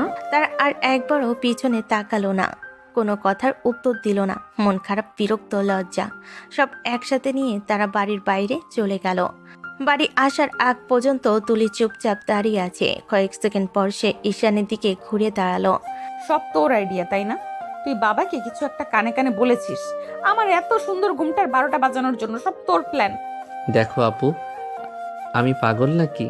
নিজের ঘুম নষ্ট করার প্ল্যান কোন পাগল করবে? তুমি ভুলে গেছো তোমার সাথে সাথে আমাকেও কাল সকালে উঠতে হবে। নিজের পায়ে কুড়াল মারার মতো বুদ্ধি আমার নেই। তুই করিসনি, আমিও করি নাই। তাহলে হঠাৎ করে আব্বুর মাথায় জগিং এর ভূত উঠলো কিভাবে? আমাকে জিজ্ঞেস করো না বাবার মাথায় কি আসে, ওইটাও রহস্য।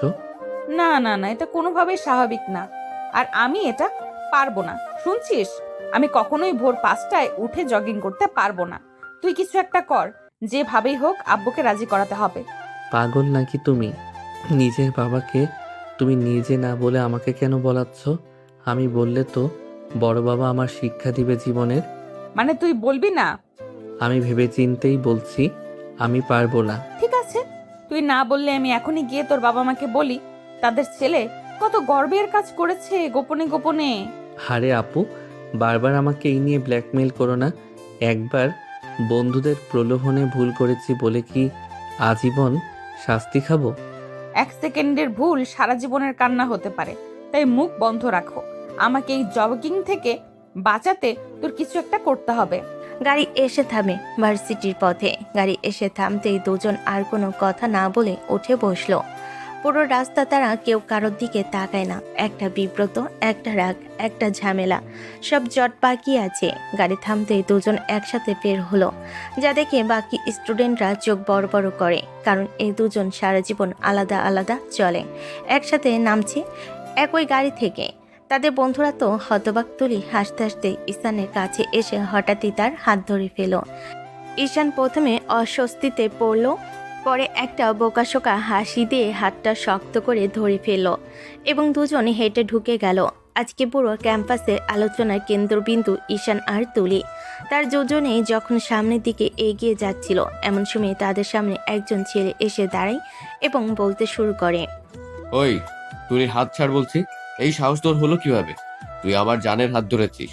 আজ তোকে আমি কবজ করে ফেলবো। ও, আজরাইল কি আজ ছুটিতে গেছে নাকি আজ তোর কাছে জান কবজের দায়িত্ব দিয়ে গেছে? ফালতু কথা বলবি না ঈশান, যা বলছি হাত ছাড়, তা না হলে কিন্তু খুব খারাপ হবে। হাত ছাড়বো না, যা করার করো। শেষবার বলছি, ভালোভাবে হাত ছেড়ে দে। এই ভাইয়া, আপনি আবার কে? এইভাবে আমাদের পথ আটকে দাঁড়িয়ে আছেন কেন? বলা নেই, কয়া নেই। কি তুমি কি বলছো? ঈশান তোমার কি? ও তোমার বেবি মানে কি? তাহলে আমি কে? আমিও তো সেটাই জানতে চাই, আপনি কে? কেন আমাদের পথ আটকাচ্ছেন? তুলি প্লিজ এমনটা করো না। আমি তোমাকে ভালোবাসি, তুমি জানো সেটা। আমি ভুল করেছি, আমি মানছি, কিন্তু তাই বলে তুমি আমার চোখের সামনে অন্য কাউকে নিজের বেবি বলবে? প্লিজ একবার আমাকে শোনো। ব্যাস, অনেক নাটক হলো। চলো সোনা, ক্লাসে দেরি হচ্ছে।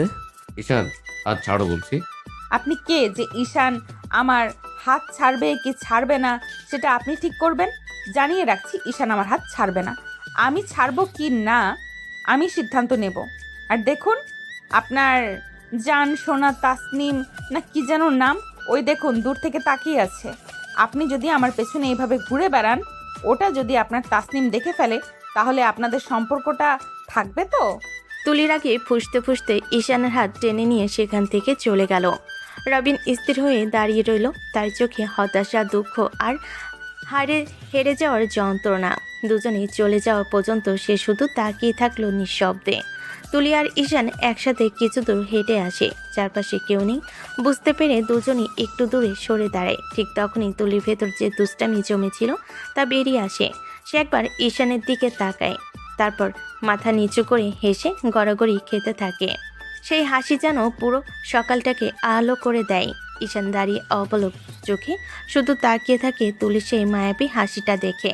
তার ভেতর কেমন যেন মোলায়েম হয়ে যায়। কিছু মুহূর্তের জন্য সে যেন অন্য জগতে হারিয়ে যায়। এখন কেউ না জানলে বলবেই এই মেয়েটা নাকি বদমেজাজের রানী। কিন্তু এই হাসিটা এ যেন পুরো মানুষটাকে বদলে দেয়। কি সুন্দর মায়াবী নিষ্পাপ লাগছে তাকে। হাসলে কি সব মেয়ে এমন সুন্দর লাগে, নাকি তুলি আপু একটু বেশি সুন্দর তাই এমন লাগছে?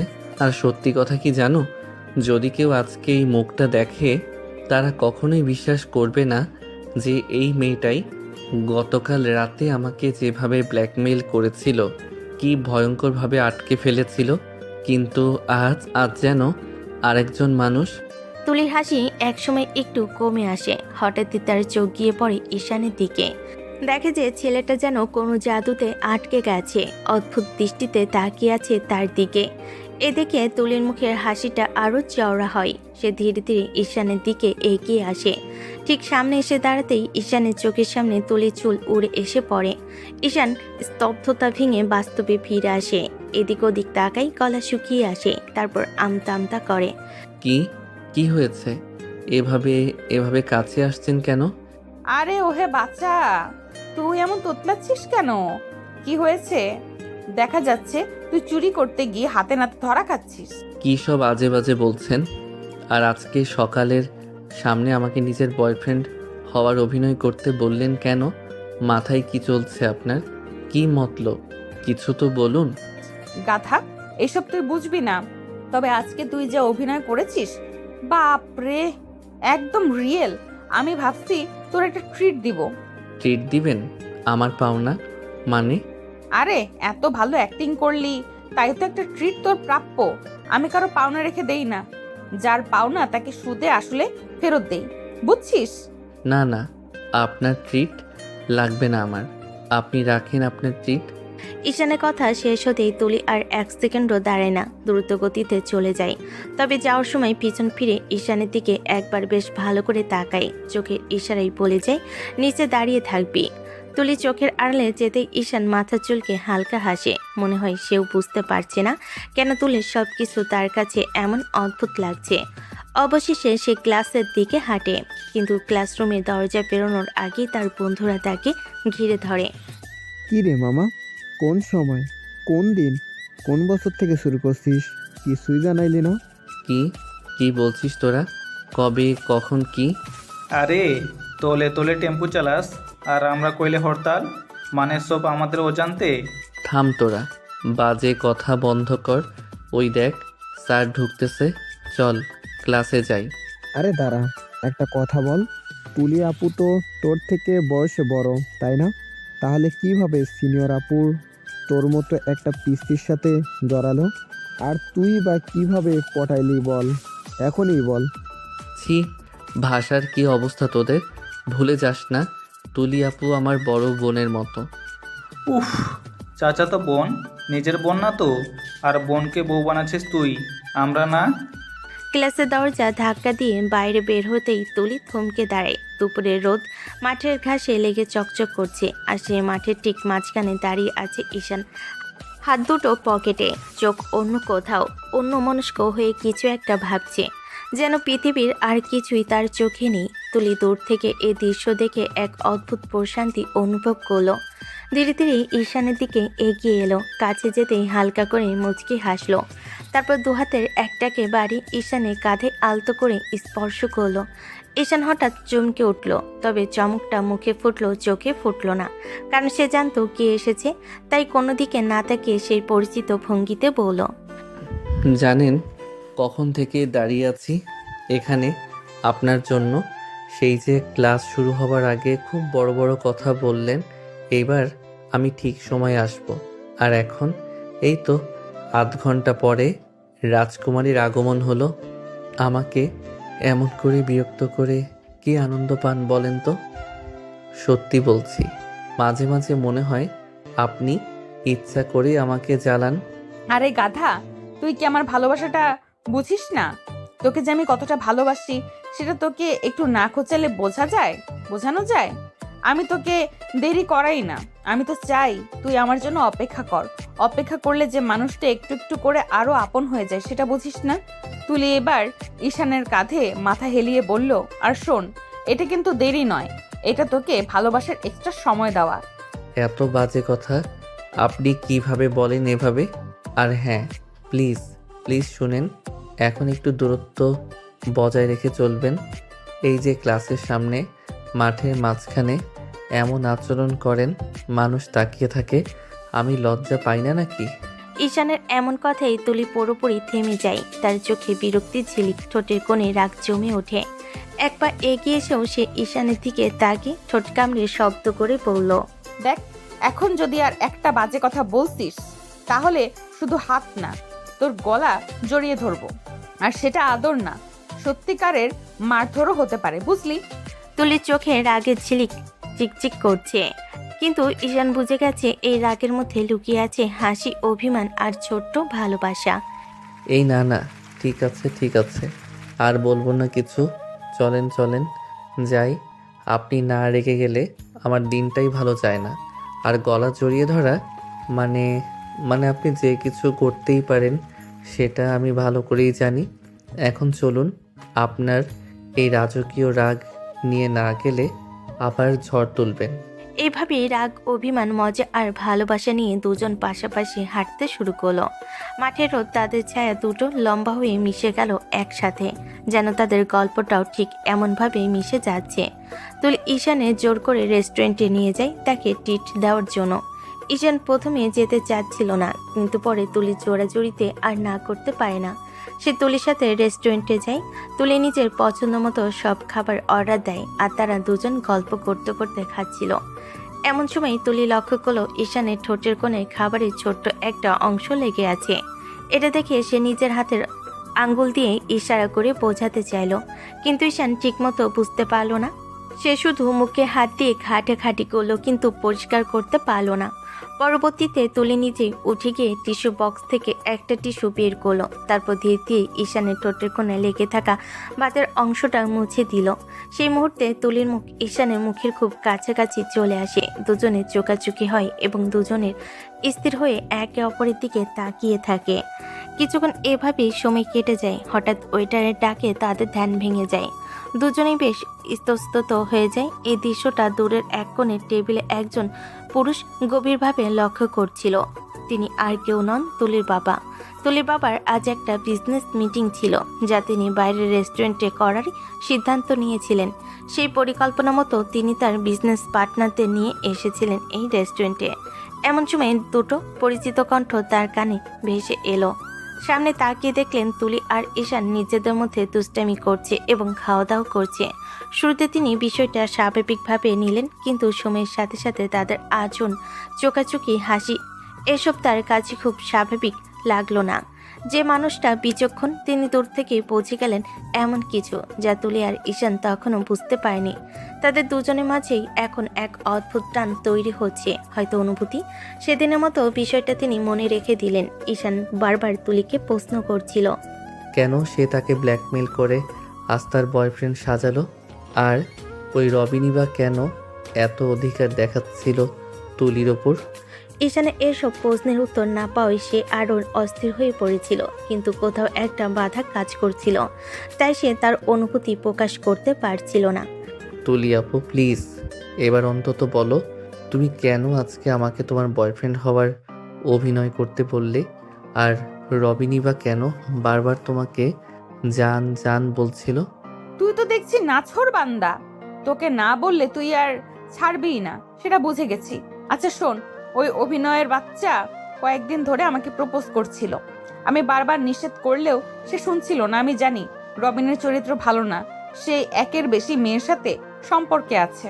তাকে আমি অনেকবার সতর্ক করেছি যেন আমার পেছনে না লাগে, কিন্তু কুত্তার লেজ কি আর সোজা হয়? তাই ওকে যখন বললাম যে আমি অন্য একজনের সাথে সম্পর্কে আছি, সে বিশ্বাসই করলো না, বরং বলল আমার বয়ফ্রেন্ডকে দেখতে চায়। এখন আমি হুট করে বয়ফ্রেন্ড কোথা থেকে আমদানি করি? তুই তো জানিস আমার কোনো বয়ফ্রেন্ড নাই, তাই তোকে নিয়ে গিয়েছিলাম। আর শোন, তুই যেভাবে অভিনয় করলি, বাহ, পারিস তো অনেক ভালোই। সেদিন তারা রেস্টুরেন্টে খাওয়া দাওয়া করে বাড়ি ফিরে যায়, কিন্তু বিপত্তি শুরু হয় পরের সকালে। তুলির বাবা দুজনকে জোর করে ঘুম থেকে তুলে জাগিয়ে নিয়ে যায়। তুলি জগিংয়ে গিয়ে বারবার ঘুমিয়ে যাচ্ছিল, আর ঈশান বারবার তাকে জাগিয়ে দিচ্ছিল, কারণ একবার যদি তুলির বাবার নজরে পড়ে তাহলে দুজনেরই খবর আছে। এক পর্যায়ে এসে তুলির অবস্থা দেখে ঈশানের সত্যি খারাপ লাগতে থাকে। সে ফন্দি করতে থাকে কিভাবে এই ঝামেলা থেকে তারা দুজনই মুক্তি পায়। বেশ কিছু দূর যাওয়ার পর হঠাৎ ঈশানের মাথায় একটা বুদ্ধি আসে। সে তুলিকে হালকা একটা ল্যাং দেয় এবং চোখের ইশারায় পড়ে যেতে বলে। তুলি বুদ্ধিমতী বুঝে গেল ঈশান কি চাইছে, আর সে দেরি না করে ওরে বাবারে মারে বলে চিৎকার দিয়ে রাস্তার উপর বসে পড়ে। তুলি সেই চিৎকারে তুলির বাবা পিছনে ফিরে তাকান, দেখেন তুলি রাস্তার উপর বসে আছে, ঠ্যাং ধরে কাঁদছে। তুলির বাবা দ্রুত তুলির কাছে এগিয়ে আসে। কি হয়েছে মামনি, এভাবে চিৎকার করছো কেন? আর বলো না আব্বু, দূরে যেতে যেতে হঠাৎ পা মুচকে পড়ে গেছি, প্রচন্ড ব্যথা করছে। এখন এই ব্যথা নিয়ে আমি কিভাবে জগিং করব তুই বল? তুলির বাবা কথাটা শুনে হয়তো কিছুটা আন্দাজ করলেন, কিন্তু তবু কিছু বললেন না। তিনি ঈশানকে বললেন তুলিকে বাড়ি নিয়ে যেতে। ঈশান এসে তুলিকে উঠতে সাহায্য করলো, কিন্তু তুলি আবারও ব্যথার অভিনয় করলো। বাধ্য হয়ে ঈশান তাকে কোলে তুলে নিল। তুলি ঈশানের ঘাড়ে হাত জড়িয়ে ধরল। এই দৃশ্যটাও তুলির বাবার চোখ এড়ালো না। ঈশান যখন তুলিকে কোলে তুলে নিল, তুলি তার ঘাড়ে দুহাত জড়িয়ে সামান্য মাথা নামিয়ে রাখলো। দূর থেকে দেখতে যেন মনে হচ্ছিল মেয়েটা সত্যি ব্যথায় কাতর, কিন্তু কাছ থেকে দেখলে বোঝা যেত ভেতরে ভেতরে সে হেসেই মরছে। ঈশান মুখ কষাকষি করে বলল, আরও একটু নাটক করবি? একটু জোরে জোরে কাঁদলে আরও রিয়েল দেখাবে মনে হয়। চুপ, আব্বু এখনো দেখছি কিনা জানিস, সব নষ্ট করে দিবি। ঈশান চোখ উল্টে আগায়, কিন্তু দুজনের মাথায় একই চিন্তা, একটা আজগুবি জটিলতা থেকে বাঁচতে তারা আবারও অভিনয় করছে। এদিকে পেছনে দাঁড়িয়ে তুলির বাবা সবকিছু খুঁটিয়ে দেখছেন। তার চোখে দুশ্চিন্তার সাথে সাথে এক ধরনের সন্দেহের ঝিলিকও আছে। তুলিকে কোলে নিয়ে ঈশান তাকে বাড়ির দিকে চলে যায়। বাড়িতে ফিরে ঈশান তুলিকে সোফায় নামিয়ে দেয়। তুলি নামার সাথে সাথে পা সোজা করে আগের মতো বসে পড়ে। কোনো ব্যথা ট্যাথার চিহ্ন নেই। এটা কি? তোর ব্যথা তো 5 সেকেন্ডেই গায়েব। আমি কি বলেছিলাম সত্যি সত্যি পা মুচকেছে? তুই তো প্ল্যানটা করলি। ঈশান দাঁতে দাঁত চেপে বলল, আমি তো বলিনি যে এত বড় নাটক করতে। আর আমার ঘাড়ে যে ঝুলেছিলি সে কি প্ল্যানের অংশ ছিল? ওইটা ছিল রিয়েলিস্টিক টাচ। সব নাটকে একটু আবেগ লাগে তো। ঈশান চুপ হয়ে যায়, কিন্তু তার চুপ থাকা মানে সে রেগে গেছে নাকি অস্বস্তিতে আছে তা বোঝার উপায় নেই। ঠিক তখনই তুলির বাবা ভিতরে প্রবেশ করেন। তুলি আর ঈশান দুজনেই আঁতকে ওঠে। এত ছোট একটা পা মুচকে যাওয়াতে এত কান্নাকাটি করার দরকার ছিল না তুলি। তবে ভালো হয়েছে ঈশান সঙ্গে ছিল, কোলে করে নিয়ে এসেছি, খুব যত্নশীল ছেলে। তুলি হালকা গলায় বলে, আব্বু ব্যথাটা হঠাৎই বেশি হচ্ছিল। কিন্তু একটা কথা বলো, তোমাদের দুজনের মধ্যে ঠিক কি চলছে? এই প্রশ্নে তুলি স্থির, ঈশান তো প্রায় কেঁপে ওঠে। কি মানে কিছুই না তো? জি জি বড় বাবা, সত্যি কিছু না। তুলির বাবা কিছুক্ষণ দুজনকে পর্যবেক্ষণ করলেন, তারপর ধীরে ধীরে বলা শুরু করলেন। দেখো, আমি চোখ দিয়ে যা দেখি, মাথা দিয়ে তা বুঝতে পারি। তোমরা দুজন শুধু বন্ধু তো তা মনে হচ্ছে না। তুলি কথা বলতে যাবে, ঠিক তখনই তুলির বাবা হাত তুলে তাকে থামিয়ে দেন। এখন কিছু বলার দরকার নেই, তোমরা নিজে বুঝে নাও তোমরা কি অনুভব করছো। আরেকটা কথা মনে রাখবে, অনুভূতি লুকিয়ে রাখা যায়, কিন্তু চোখ চোখ সব বলে দেয়। এ কথা বলে তিনি চলে যান।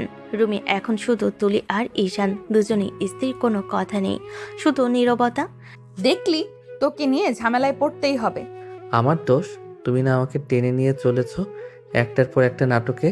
ঠিক আছে, বেশি বাড়াবি না। এখন থেকে আর কোনো নাটক করব না, যদি না দরকার পড়ে। ঈশান কিছু বলতে যাবে, তখনই তুলির চোখ ঈশানের দিকে পড়ে। কিছুক্ষণ দুজনই তাকিয়ে থাকে। এবার আর ওয়েটার বা কেউ এসে ভাঙাতে পারে না। দুজনই নিঃশব্দে দুজনের মধ্যে এক অদ্ভুত টান তৈরি হতে থাকে। হয়তো এটাই সেই অনুভূতি যেটা তুলির বাবা সেদিন রেস্টুরেন্টে বসে বুঝে ফেলেছিলেন। তাদের দুজনের মধ্যে বন্ধুত্ব আরও গাঢ় হয় এবং তারা একটা সময় বুঝতে পারে তার দুজন দুজনকে পছন্দ করে। শুধু পছন্দ না, ভালোবাসে, ভীষণভাবে ভালোবাসে।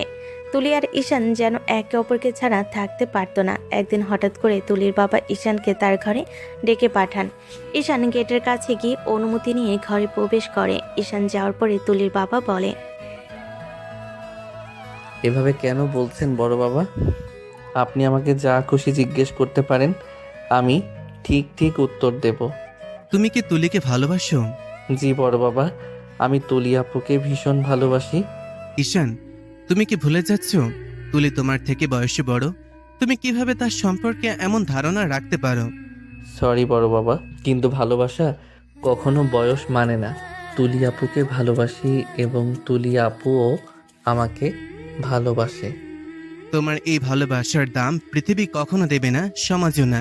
যে ভালোবাসা সমাজের স্বীকৃতি পায় না, সেই ভালোবাসা বেশি দূর যায় না। ঈশান, আপনি যদি মেনে নেন বড় বাবা, তাহলে আমি পুরো পৃথিবীর সঙ্গে লড়াই করতে পারবো তুলি আপুর জন্য। শুধু একবার মেনে নিন না বাবা, প্লিজ বড় বাবা। আমি যদিও মেনে নিই, তারপরও আমি একটা অযোগ্য ছেলের হাতে আমার মেয়েকে তুলে দিতে পারবো না। যদি তুমি আমার মেয়েকে এতই ভালোবেসে থাকো, তাহলে তোমাকে আমার মেয়ের জন্য যোগ্য হতে হবে, যেন আমি পুরো পৃথিবীর সামনে বুক ফুলিয়ে তোমার হাতে আমার মেয়েকে তুলে দিতে পারি। আর যদি তুমি নিজেকে যোগ্য বলে প্রমাণ করতে না পারো, তাহলে কখনো আমার মেয়ের সামনে আসবে না, না কখনো নিজের ভালোবাসা দাবি করবে। তুলি আপুর জন্য তো আমি আমার জীবন দিতে পারি, তাহলে যোগ্য হওয়া কি আর এমন কঠিন? তবে আপনাকে একটা কথা দিতে হবে বড় বাবা, যতদিন না আমি নিজেকে তুলি আপুর যোগ্য প্রমাণ করছি, ততদিন আপনি তুলিকে অন্য কারো হাতে তুলে দেবেন না। কথা দিন আমাকে। ঠিক আছে, তবে তোমার মাথায় রাখতে হবে, আজকে 4 দেয়ালের মধ্যে তোমার আর আমার মাঝে যে কথা হলো, এটা যেন তুমি আমি ছাড়া আর কেউ না জানে। তুলিও যেন জানতে না পারে আমাদের কথার কিছুই। ঠিক আছে বড় বাবা, আপনি চিন্তা করবেন না। আমি আপনার অমূল্য রত্ন নিজের করে নেওয়ার জন্য নিজেকে ঠিক সেইভাবেই তৈরি করব, যেভাবে আপনি কল্পনা করেছিলেন। কথাগুলো বলে ঈশান ঘর থেকে বের হয়ে যায়। এরপরে বেশ কিছুদিন তুলির সঙ্গে সময় কাটানো পরে অনেক চেষ্টা করে ঈশান তার বাবাকে রাজি করে এবং জাপানে চলে যায়। জাপানে গিয়ে নিজের পরবর্তী পড়াশোনা শেষ করে এবং সেখানে নিজের একটা ছোটোখাটো ব্যবসা দাঁড় করে, যেটা বছর না ঘুরতেই বড় একটা আন্তর্জাতিক ব্যবসার রূপান্তরিত হয়। এই অল্প সময়ে ঈশানের এমন অসাধারণ সফলতার জন্য সকলে তার প্রতি সন্তুষ্ট। দীর্ঘ 5 বছর পরে ঈশান দেশে ফিরে তার বড় বাবার সঙ্গে দেখা করে এবং সেদিনই সে বলে, আমি এসেছি বড় বাবা, তুমি যা চেয়েছিলে আমি তাই হয়ে এসেছি। নিজেকে এতটা যোগ্য করেছি যে তুমি আর না করতে পারবে না। আমি তোমার রত্নকে মাথায় তুলে রাখবো বড় বাবা, দয়া করো, তুমি আমাকে তোমার রত্নটা দান করো। আবার বেঁচে থাকার জন্য তোমার মেয়েকে প্রয়োজন, ভীষণভাবে প্রয়োজন। অনেক বেশি ভালোবাসি তোমার মেয়েকে। প্লিজ বড় বাবা, আমি আমার কথা রেখেছি, এখন তোমার পালা, তুমিও তোমার কথা রাখো। ঈশান দেশে এসে সবার আগে তুলির বাবার সঙ্গে দেখা করে। আর যখন তুলির বাবাকে তার দাবি জানায়, তখন তুলির বাবা বাধ্য হয়ে তুলির কাছে গিয়ে সেদিন রিকোয়েস্ট করে, ভেতর আসবো মামনি? তোমার বাড়ি, তোমার ঘর, তুমি ভেতরে আসার জন্য অনুমতি চাইছো কেন বাবা? তুমি যখন খুশি তখন আসতে পারো।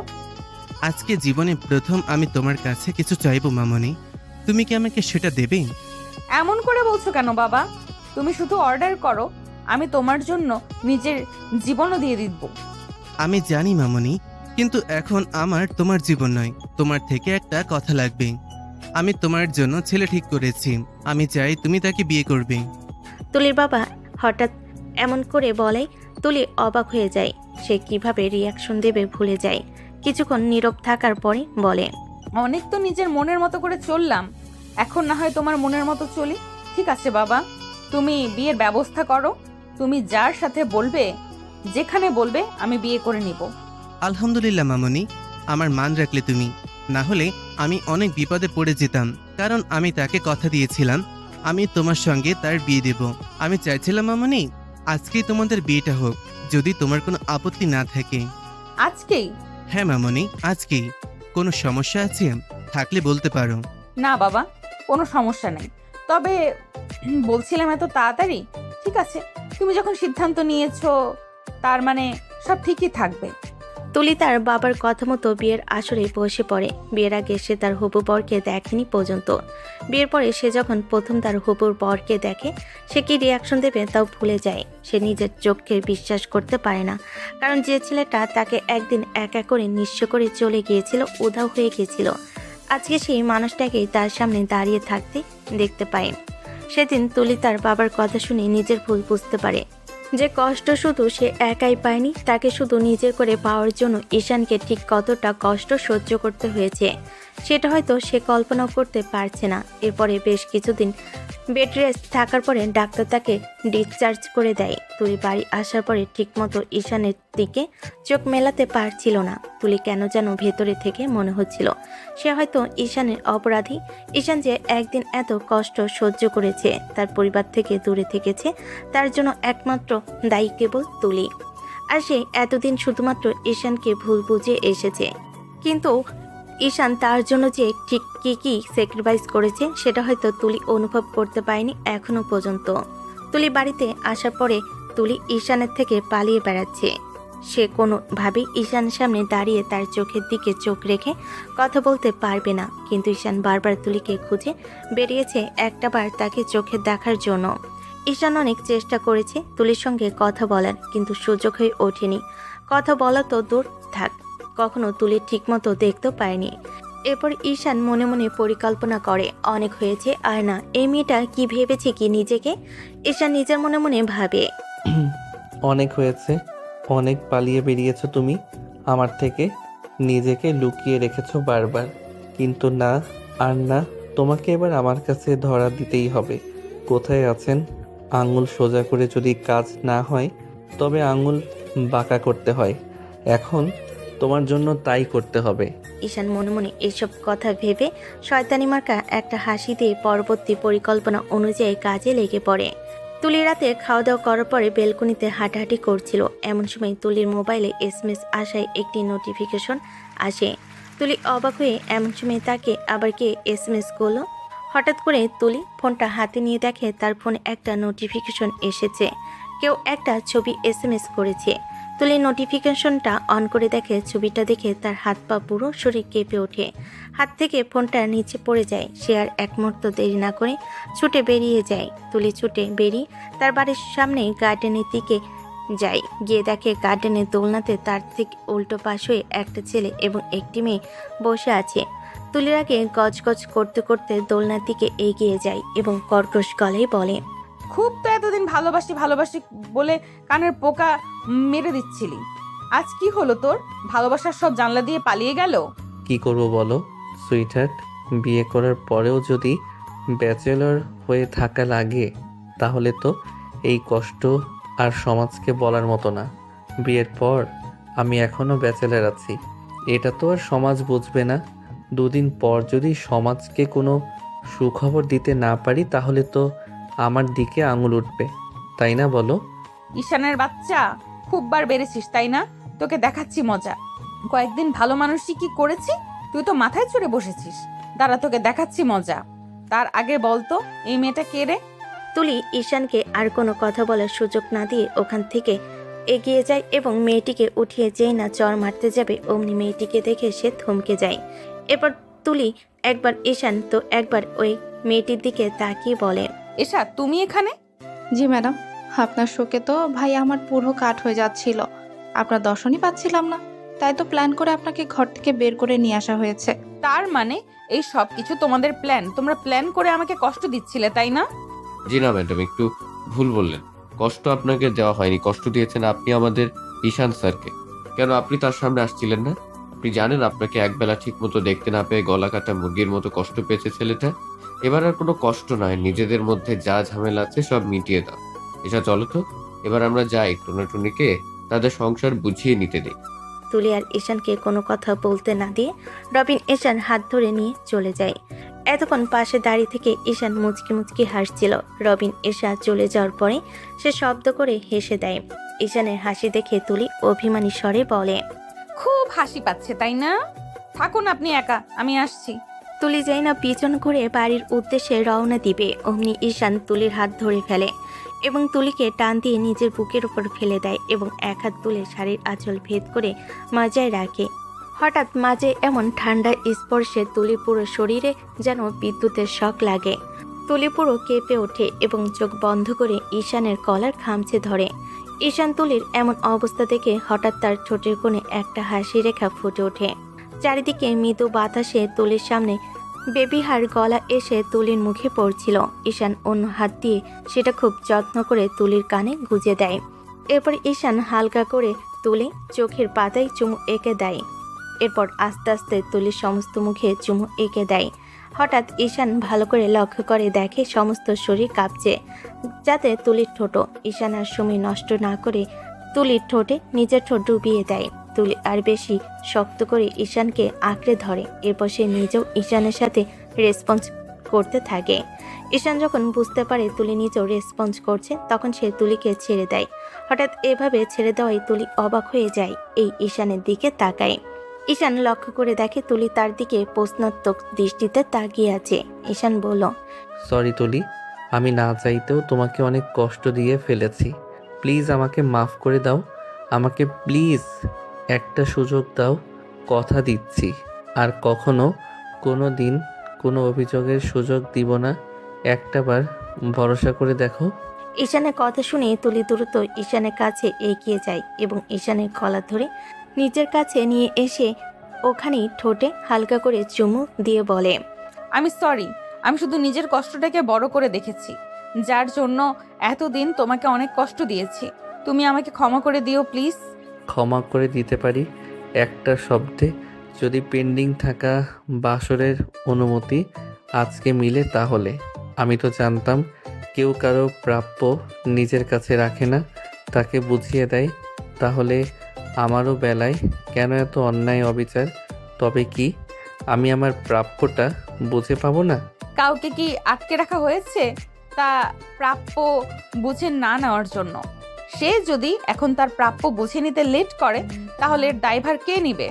আমি তো এই দায়ভার নিতে পারবো না, কারণ আমি কখনো কারো পাওনা রাখি না। ঈশান নিজের উত্তরটা পেয়ে যায়, তাই সে আর এক মুহূর্ত দেরি না করে তুলিকে কোলে তুলে নেয় এবং বাড়ির দিকে অগ্রসর হতে থাকে। ঈশান তুলিকে নিয়ে সোজা নিজেদের ঘরে চলে আসে। তুলিকে বেডের উপর শুয়ে দিয়ে তার কানে কাছে মুখ নিয়ে ফিস ফিস করে বলে, Mrs Ishan, are you ready? May I? Tuli ঈশানের কথা শুনে লজ্জা পেয়ে ঈশানকে শক্ত করে জড়িয়ে ধরে। ঈশান নিজের উত্তরটা পেয়ে যায় এবং দুজনে ধীরে ধীরে একে অপরের মাঝে এমনভাবে হারিয়ে যায় যেন কোনো এক নতুন অধ্যায়ের সূচনার সন্ধানে।